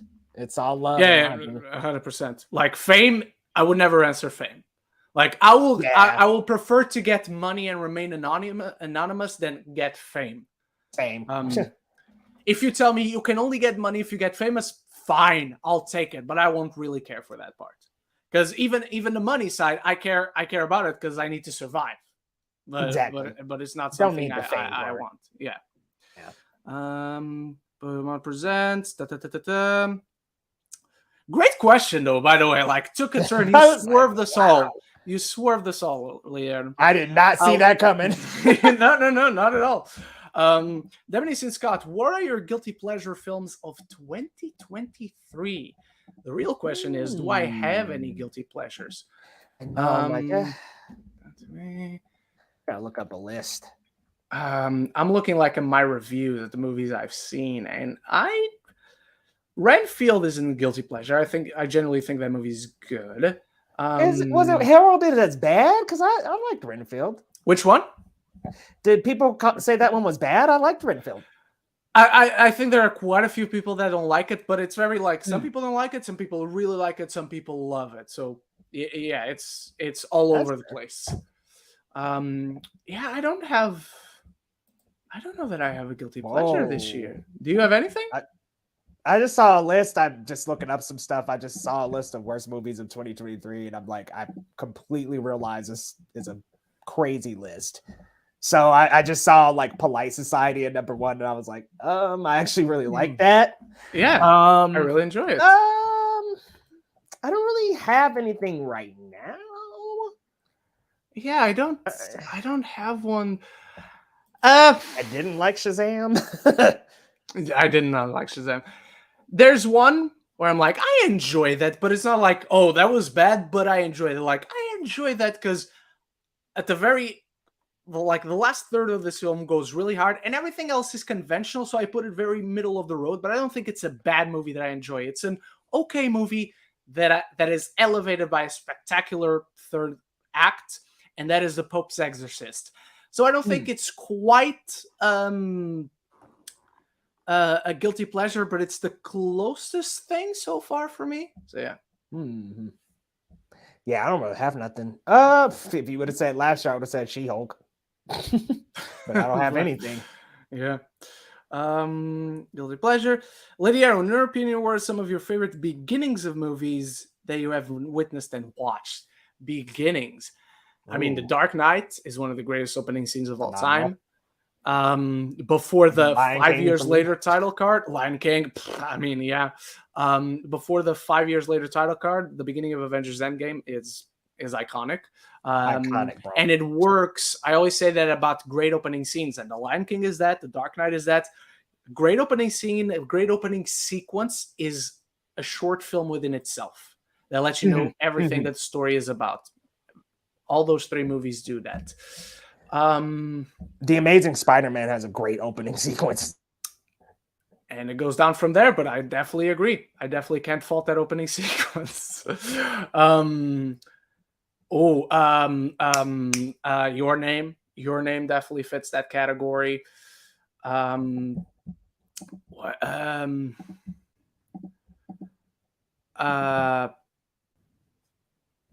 on. I lost audio. No, that's me. Shit. Hang on. Let me put on my other headphone. Uh-oh. Oh, you're back. Okay. Yeah, you're back. Okay, I can hear you. Sorry about that. I think I might be. Am I good? You're good. I can hear you. Because I was for a second, I think. Oh, okay. So that's what happened. All right. Any Ghibli movie. Any Ghibli movie. I mean, any Ghibli movie. Except for Earwig. Earwig and the Witch. No, that doesn't count. That's the black sheep of the family. Chico EP, do you guys think Blade will ever come out, even if it gets delayed, or will Marvel scrap it? As I've seen people make a big fuss about the delays and how Mahershala Ali might drop out, even though it's pretty much his baby. Plus COVID and the strike, it's understandable why it's taking so long. COVID and the strike, it's understandable why it's taking so long, but there was a big gap where it didn't have any external adversities. So to a certain extent, we can consider the COVID and the strike, but only to a certain extent. Do I think Blade will ever come out? Yes. Do I think the conceptual version and idea of Blade as it exists right now will ever come out? I'm not ready to say no yet, but I'm not ready to say it's likely at this point. I think we will see some version of Blade. And I think even if Mahershala Ali drops out, because like you said, Jacoby, it is his baby, I think if anything, he stays on as a very in-touch producer on the film. But I think one way or another, we will see Blade in the MCU. What do you got? So I saw Elliot Movie Files, the homie, post yesterday about Blade possibly sinking, and I agree with them. I think we had the director step down. I want to say there was a writer that stepped down as well. Yeah, there is. It's just kind of weird. I mean, Mia Goth has just been cast, so that was a good update. That's true. I forgot about that. Yeah, somebody actually brought that up, and I was like, oh yeah, that kind of maybe changed my first thought of it's dead in the water. But I mean, it keeps getting pushed back. I don't know.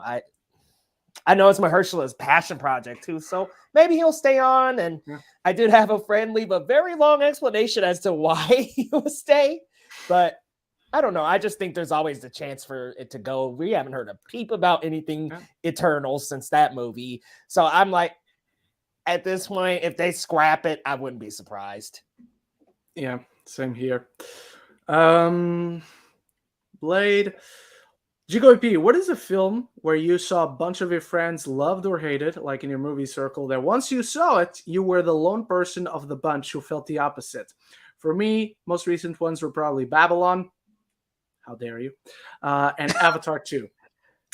All right, so in the specific circumstances that you word it, I don't have a situation like that because I'm either the first guy in my group of friends to watch the movie, or I watch it at the same time. I have two stories of these instances. So I likely watched the movie first, and then I eventually watched it. Like we are either watching it together, or I watched it first time and say, this movie's really good, you should go watch it. And then they came back, how dare you? You lied to me. This movie's not in it. So one of them is Guardians of the Galaxy Volume 2. Everyone knows Volume 2, for me, is better than Volume 1, has always been. And when I watched it, I got out of that movie and I was like, that was so good. And everyone was like, that was not good, man. I didn't love like that. Like all people who love the first Volume 1.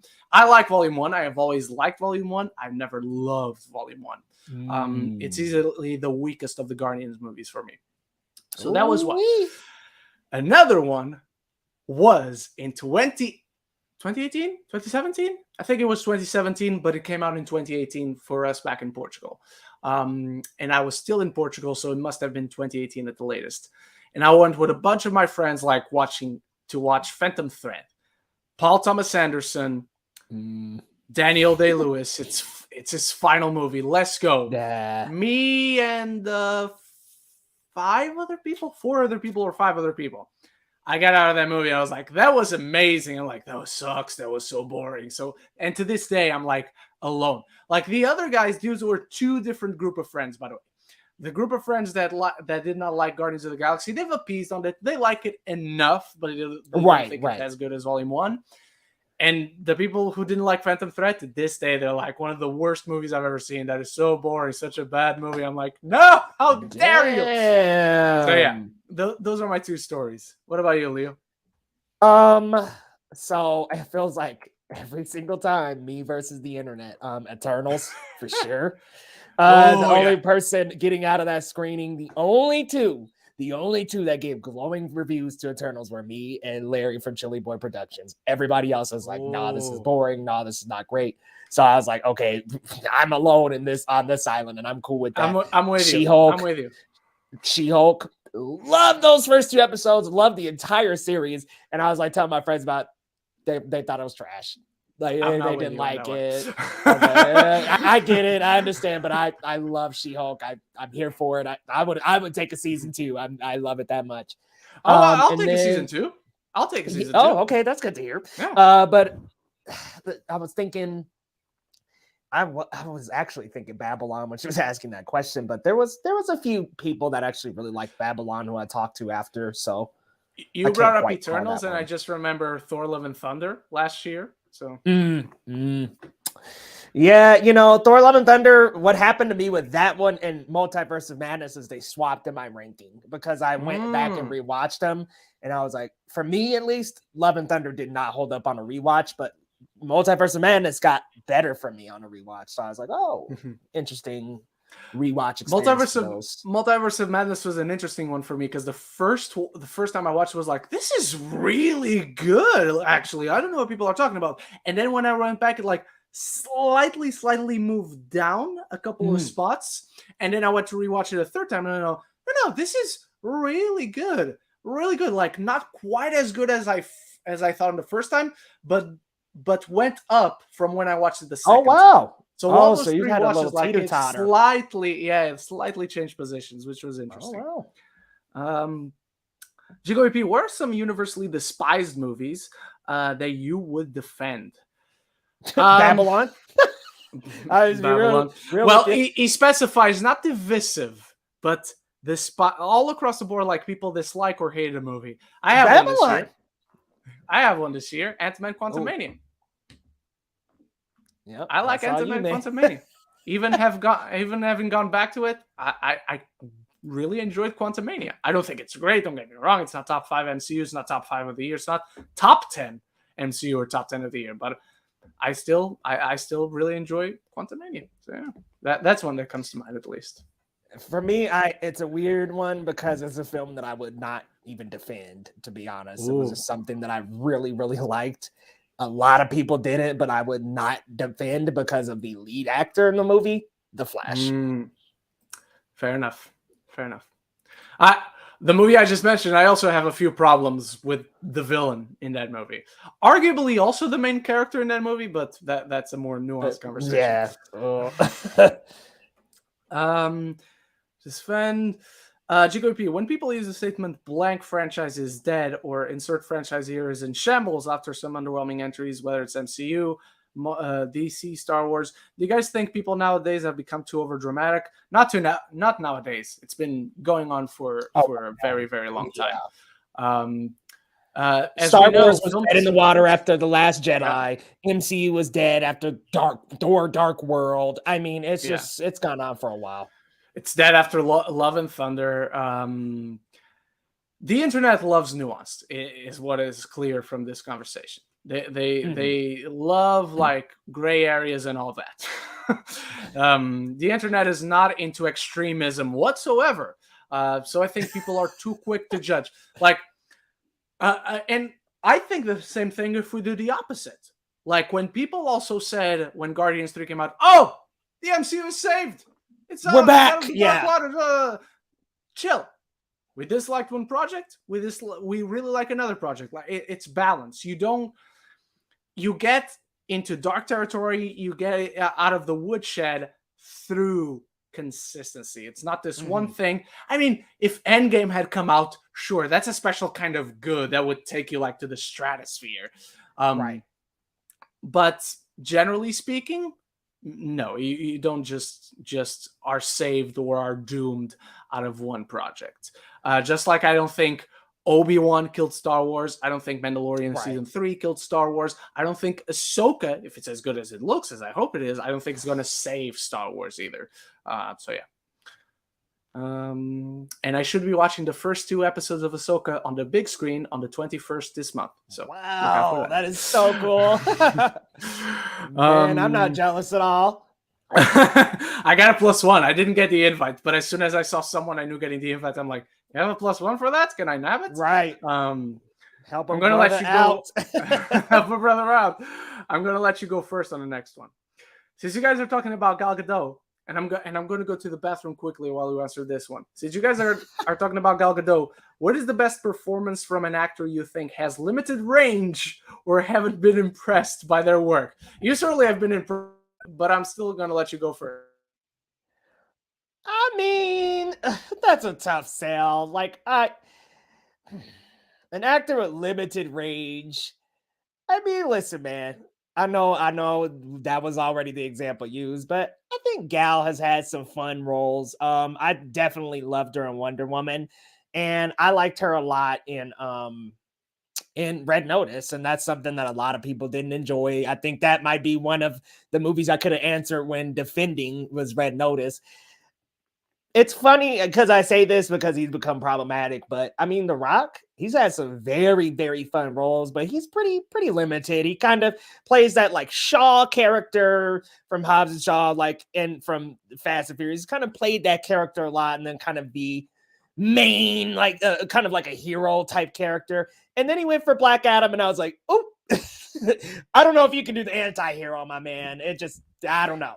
But yeah, The Rock was somebody I was saying, Ray, and I was like, he's enjoyable. He's had some roles that I really enjoy him in, but he kind of stays in his bucket. And that Jungle Cruise, I had a lot of fun with that. That was I really like Jungle Cruise. I had a lot of fun, but he stays in his little kind of bubble of that same character. And then when I was saying Black Adam worked and did it for me with him. Like, I was like the anti-hero angle that he was taking at first, where he was stern, and I was like, I don't know, Dwayne. I don't know, man. But like when he eases into it later in the movie, I'm like, okay, I see you. I think I bought another one, Jason Statham. I just Jason like seeing him Statham. in action stuff. Like, I mean, he stays that silent action hero throughout all his stuff, but it works for me. It's entertaining. It's fun. Works. I think I really bought into the anti-hero angle in Black Adam also because I knew him as an heel, as a heel in wrestling. And heel Rock is a fucking savage.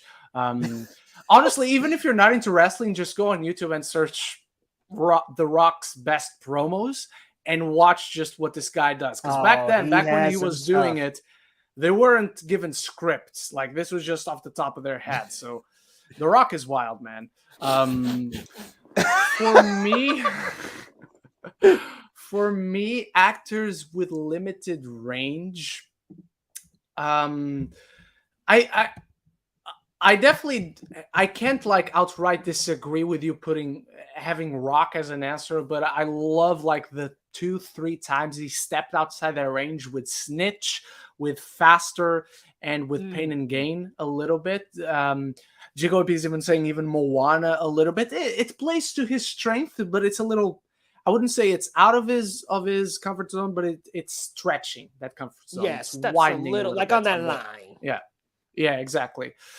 Actors with limited range. A guy, he's not like a massive major superstar, but Scott Adkins. He's probably like a guy like, who's Scott Adkins? If you search the name, you'll recognize his face.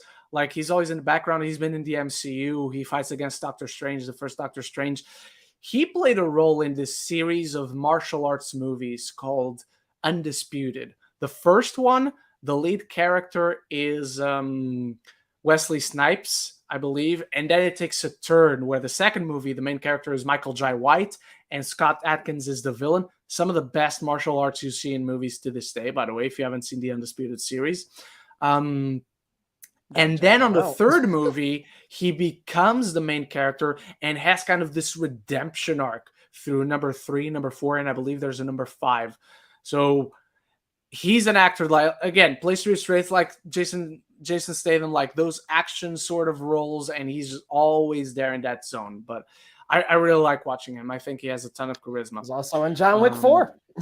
He's also in John as really look recognizable. Yep. Zakira. And he still can do those swinging kicks in the fat suit. So that's man. He was kicking ass in that fat suit. Jigo and P, with Barbie and Mario making $1 billion, what should studios actually learn from both their successes with 2 movies, as Hollywood usually takes the wrong lessons from a film's success? It's tough because it's 2 movies based on iconic properties, but they do vastly different things with it. Mario, as much success as it had, it plays to the exact strengths and expectations that make people comforting. Yeah. That you remember all these things, all these levels, all these aesthetics from Mario. They put all that into the movie with not a lot of substance. You don't need substance in a Mario movie. The Mario games don't have substance. So it plays exact to those strengths. And it comes from Illumination. So the fact that they did that kind of subverts all of it. I said it before. Mario is a movie that wins by not trying too much, but trying just enough to play to those strengths. To have it worked. And it worked. Barbie is the exact opposite. It questions the existence of the product. It questions the existence of the character. It challenges her with her effect on humanity, what she actually has brought into the world. So they're vastly different success stories because of how they reach success. So I don't really know what you can take from these 2 in common. I think the best thing that I can preview from this is look at exactly what your product is. What can you take from this specific product, from the way people look at it, and what can you do with it? How can you profitably and mine it for quality, not just to put something out there? Leo, what do you think? Am I not seeing something here? So the question was like, what are the similarities between Barbie and Mario? Is that what the question was? I missed it. Yeah. What can Hollywood take from the success of these 2 movies? I mean, I think you said it best is like when you see your product, see the best thing that you can extract from it, from how people view the product. Because Barbie, I'm like thinking about it, I'm like, it peaked in the 90s, I think. Young girls today know Barbie and maybe had a Barbie when they were really young, but I don't think that it's anything like that most young girls are flocking to now. And I think it does have that image of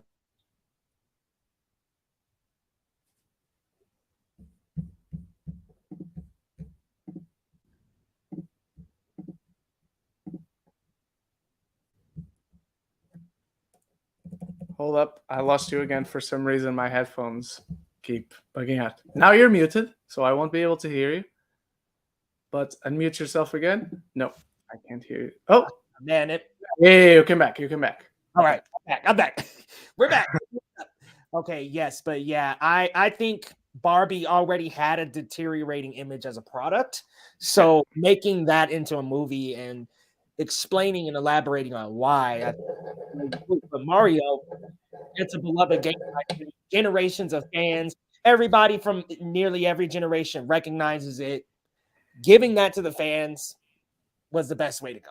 So, like you said, see the product, see where it's going, and extrapolate and make a movie out of how it is now. Also, I think the biggest, similarity between the two is the world knows both brands.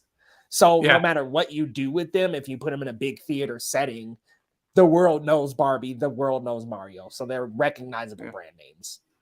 100%. GKOP, most overrated and underrated films from directors you love. Ooh, that's a good one. Overrated, underrated. I mean, we were just talking about it, and again, I like it. It's a good movie. But if I'm going overrated, from James Gunn is the first Guardians of the Galaxy. Underrated is the second Guardians of the Galaxy. Other directors I love. That's rough. From James Mangold. Underrated, Indiana Jones 5, but also Night and Day is underrated. I don't think he has an overrated one. Off the top of my head, I don't see an overrated one.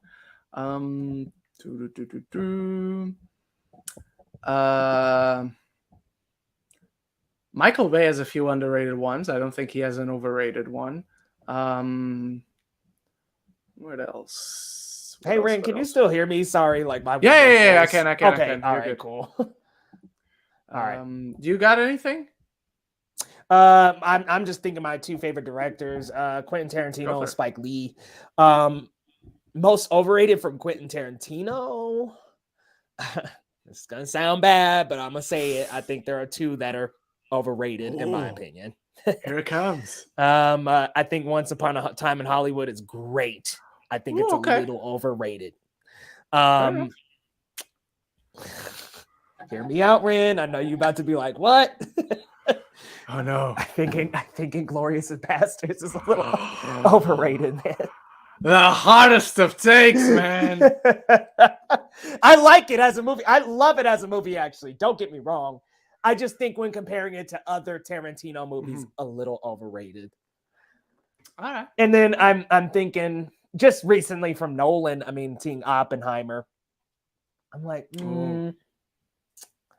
I think Interstellar is a little hot. No, you know what? One that I thought was very overrated. Sorry if this ruffles any feathers. Dunkirk. I like Dunkirk, but if I'm looking at his entire filmography, it's a little toward the bottom for me. Damn, all right. I respect it, man. I don't agree, but I respect it. Actually, if I'm going Nolan, underrated, The Dark Knight Rises. It gets way too much hate. It gets way too much hate, man. Yeah, underrated. Yeah. If we're going underrated Nolan, way too much hate. Underrated Tarantino, I think Reservoir Dogs. Everybody just leaves that That's one my in second the back. favorite movie. It's so good. I'm like, dude, if you watch Reservoir Dogs, Pulp Fiction makes a lot more sense. So I'm like, and that's a directorial debut. That is still one of the greatest directorial debuts ever. Ever.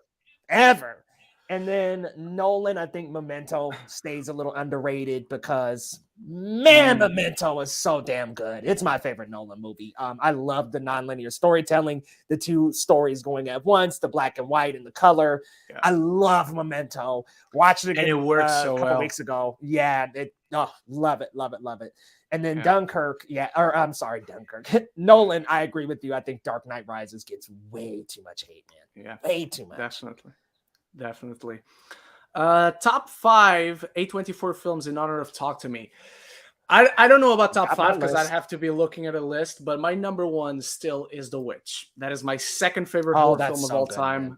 I love The Witch. Oh, dude, that's so bad because I came up with a list of A24 movies, my top 4, and then I added 4, and I forgot that one. No. Let me bring up my list. In no order, so I'm not going to do a top 5, but I just kind of love all of these movies pretty much equally, I would say. Lady Bird, Hereditary, Everything Everywhere All at Once, and X are like my 4 go-to A24 movies. And then I think number 5 would probably be Minari, but then I also had a couple other honorable mentions: The Green Knight, Pearl, Eighth Grade, Witch. Oh, Green Knight is like... Dude, I was blown away after watching that movie, and I had to go look up the lore and everything and like figure out the different endings that were interpreted in that. And I was just like, oh my God, I love it. But yeah, like I really like A24's like horror offerings a lot, which a movie that I maybe like a lot of people like that I didn't like was Saint Maud. I know that one was one a lot of people liked, and I thought it was okay. I definitely was not in love with it. Yeah, I think it takes way too long for the wildness of Saint Maud to happen, and I think it works for Hereditary and a family. And it's way too quick. The wildness of Saint Maud is way too quick. Like that. It happens like that. Where so many people were like, "Oh my God, that ending!" I'm like, okay. Same, because I was just kind of like, "Oh, well, we just kind of got plopped into it," and I was like, "Oh, yeah, cool, all right." I guess. Because it was like, okay, if you want to illustrate this like Jesus freak to that extreme, okay, illustrate that through the movie. A24 movies. Now I want to see some of the other ones that I love. Because even in the top 4, sorry to say, I like a few of them, but they're not in my top 4 for sure. Ex Machina would probably be in my top 5. That's a good one. Under the Skin, for sure. Love Under the Skin. Did you like that recent Paul Mescal? What was that one called again? Summer. After Sun. No. I was like the one guy in my group of friends. I'm like, that was a short film that was very dragged out. And everyone was like, oh my God, that's a hot take. And yeah, I know, it's very, very okay. That's very a hot take. I gave it a C. That was literally like middle of the road. What about Moonlight? I love Moonlight. I really like Moonlight. I have anger issues towards Moonlight, but I can't deny how great of a film it is. It's not quite in my top 5 if I was going A24, but I really like Moonlight. The Lighthouse would be top 5 for sure for me. Oh, Lighthouse, that's a good one. And Enemy, Denis Villeneuve's Enemy. You want to talk A24 movies I don't like, because it's just as extensive a list as the movies I like. If there's someone who exemplifies the reception A24 movies get, it's me. Because you go into Uncut Gems. Fuck that movie. What? See, okay, I'm a stand for A24 because I love that. I hate Uncut Gems, and I was so excited for it. I love it. Hereditary I like. Hereditary I like, but it's never a movie I was in love with. Certainly not as in love with as everyone else. I like Midsommar much more. I really like Midsommar. Farewell I like. Green Room is very underrated. Green Room is a hardcore film. If you've never seen Green Room, it's Patrick Stewart as a neo-Nazi. There's your selling point. Yeah, go watch it. It's crazy. Minari is really good. Room is good. I never found it as good as everyone else. I loved Room. Bodies, bodies, bodies. I said at the time, like that man. ending will either make you or break you. Or break you, yeah, it will. And break like I was like, I'm not sure about this I loved ending, but like it. the journey is there. The journey there is extremely entertaining. I can't deny that. Love that movie. Under the Skin, What? fantastic. Florida Project, fantastic. You know what? Mid-90s was overrated. I did not like Never that seen movie. it. Never seen it. Boring, in my Spring opinion. Breakers, never seen it. 8th Grade, I liked. Love that one. Enemy, fantastic. Green Knight, fantastic. Good Time is a really good time. Oh, great time. Yeah, I loved Good Time. The less I say about Pearl, the better. Oh man! Yeah, Pearl? yeah, I know. The less I say about The Lobster, the better. I'm actually with you. And It Comes at Night was there's so much potential here, and you fucked it up. Actually, It Comes at Night is the poster child for the divisive nature of A24 movies. A24, yeah, it is. It's Because like, you either love it or you hate it. Yeah, I liked it up to a certain point, and then the ending like makes me feel I've wasted my time. One small one that they had that went pretty under the radar that I thought was kind of fun, a nice little fun, easy movie to watch was Slice, that horror movie with Chance the Rapper and I've not seen nobody that else one. really recognizable, but it's very like one of their really small. It's like a mid-90s, like one of their very small ones, but okay. a lot of fun. One that I thought it had a lot of potential, but just did not capitalize on all it had. High Life, where Robert Pattinson. High Life, there's performances. I thought the movie was like trimmed down these ideas a little bit. Yeah, like they really watered down a lot of the good ideas that were presented, and you had like Robert Pattinson, Mia Goth was in that movie. Who else? There was some. Andre 3000 randomly like appears in the movie and such. Yeah. So, like, there's some good potential there, but it just didn't quite execute on how I thought it had enough potential. Yeah. Funny Lighthouse Pages I didn't see. Men was not good. Another one that everybody hated that I liked. Men? Come on. Yeah, man. Come on. I think I liked Come On. I agree. Like that was the surprise film on LFF in 2021. Like everyone was like, top 5 of the year, love it. I'm like, it's really good. I really like it. It's not like as high up there for me. After Yang is one everyone loved, but I didn't. I really liked After Yang. Yeah. Tragedy of Macbeth is really good. Red Rocket I was indifferent to. I did not like Red Rocket. I'll tell you that. I did not like that Red Rocket. I thought it was gross. I don't know. I couldn't get behind the 17-year-old stuff. But what did you think of Lamb? I really liked Lamb a lot. Especially I liked Lamb going back, knowing where it was going actually, because I need to rewatch it again. Yeah, because I was like, I could pick apart small things. Yeah, the concept of the ending works much better than the execution of the ending for me. And so I overall liked Lamb enough, but that ending still like could have been done better. Val, the documentary on Val Kilmer is very good. Val's good. I didn't even know Zola was not good. I didn't know this was an A24 White Noise. Because it's Netflix and that's crazy. I don't count it. Yeah, that and Causeway. I was looking at those two and I'm like, it's a Netflix movie and an Apple movie. I don't count those as A24. False Positive I've not seen. So Zola, I enjoyed the adventure. I hated the ending. And that's not how it actually went. So I was like, okay. Zola for me was one. This would be a really fun story if I was sitting down with a friend and they told me about their one crazy night for like 10 minutes. That's totally understandable. I don't think it works as like a 90-minute it's a dragged out, like really crazy story. It's a crazy party story dragged out to be an hour and a half. All right, let's go to a last one because we can't extend it as much. So The questions we didn't answer, save them on the document, resubmit them next week. Geek OVP. At the end of the summer, what are your top 5 summer movies, along with the most surprising, disappointing, underrated, and overrated? All right. So, my top 5 movies of the summer.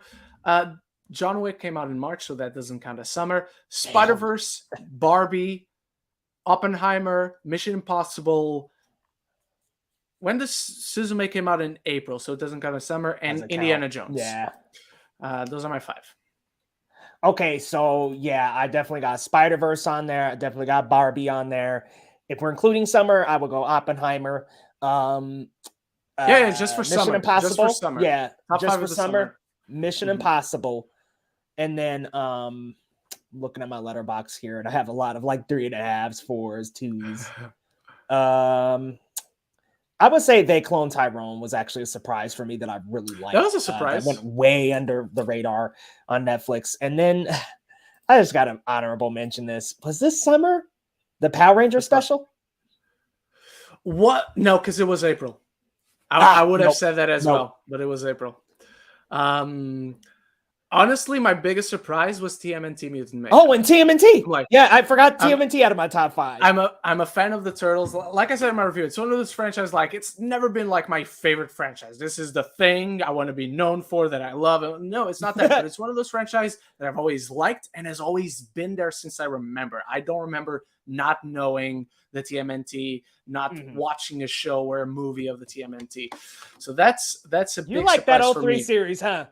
The 03 one. That's the one I grew up with. I knew of the 80s one. It was still playing in certain channels while I was growing up. But the 2003 one is the one I grew up with. The best one for me is the 2012 series, though. That show, that's got the best story, like and the most consistency, because the 03 fell 100%. Off after season 5. Yeah. Okay, so we did surprising. We did top 5. Most disappointing. It's not a film for me, but Secret Invasion. That's I'm disappointed. Most disappointing MCU project for me of all of them. Period.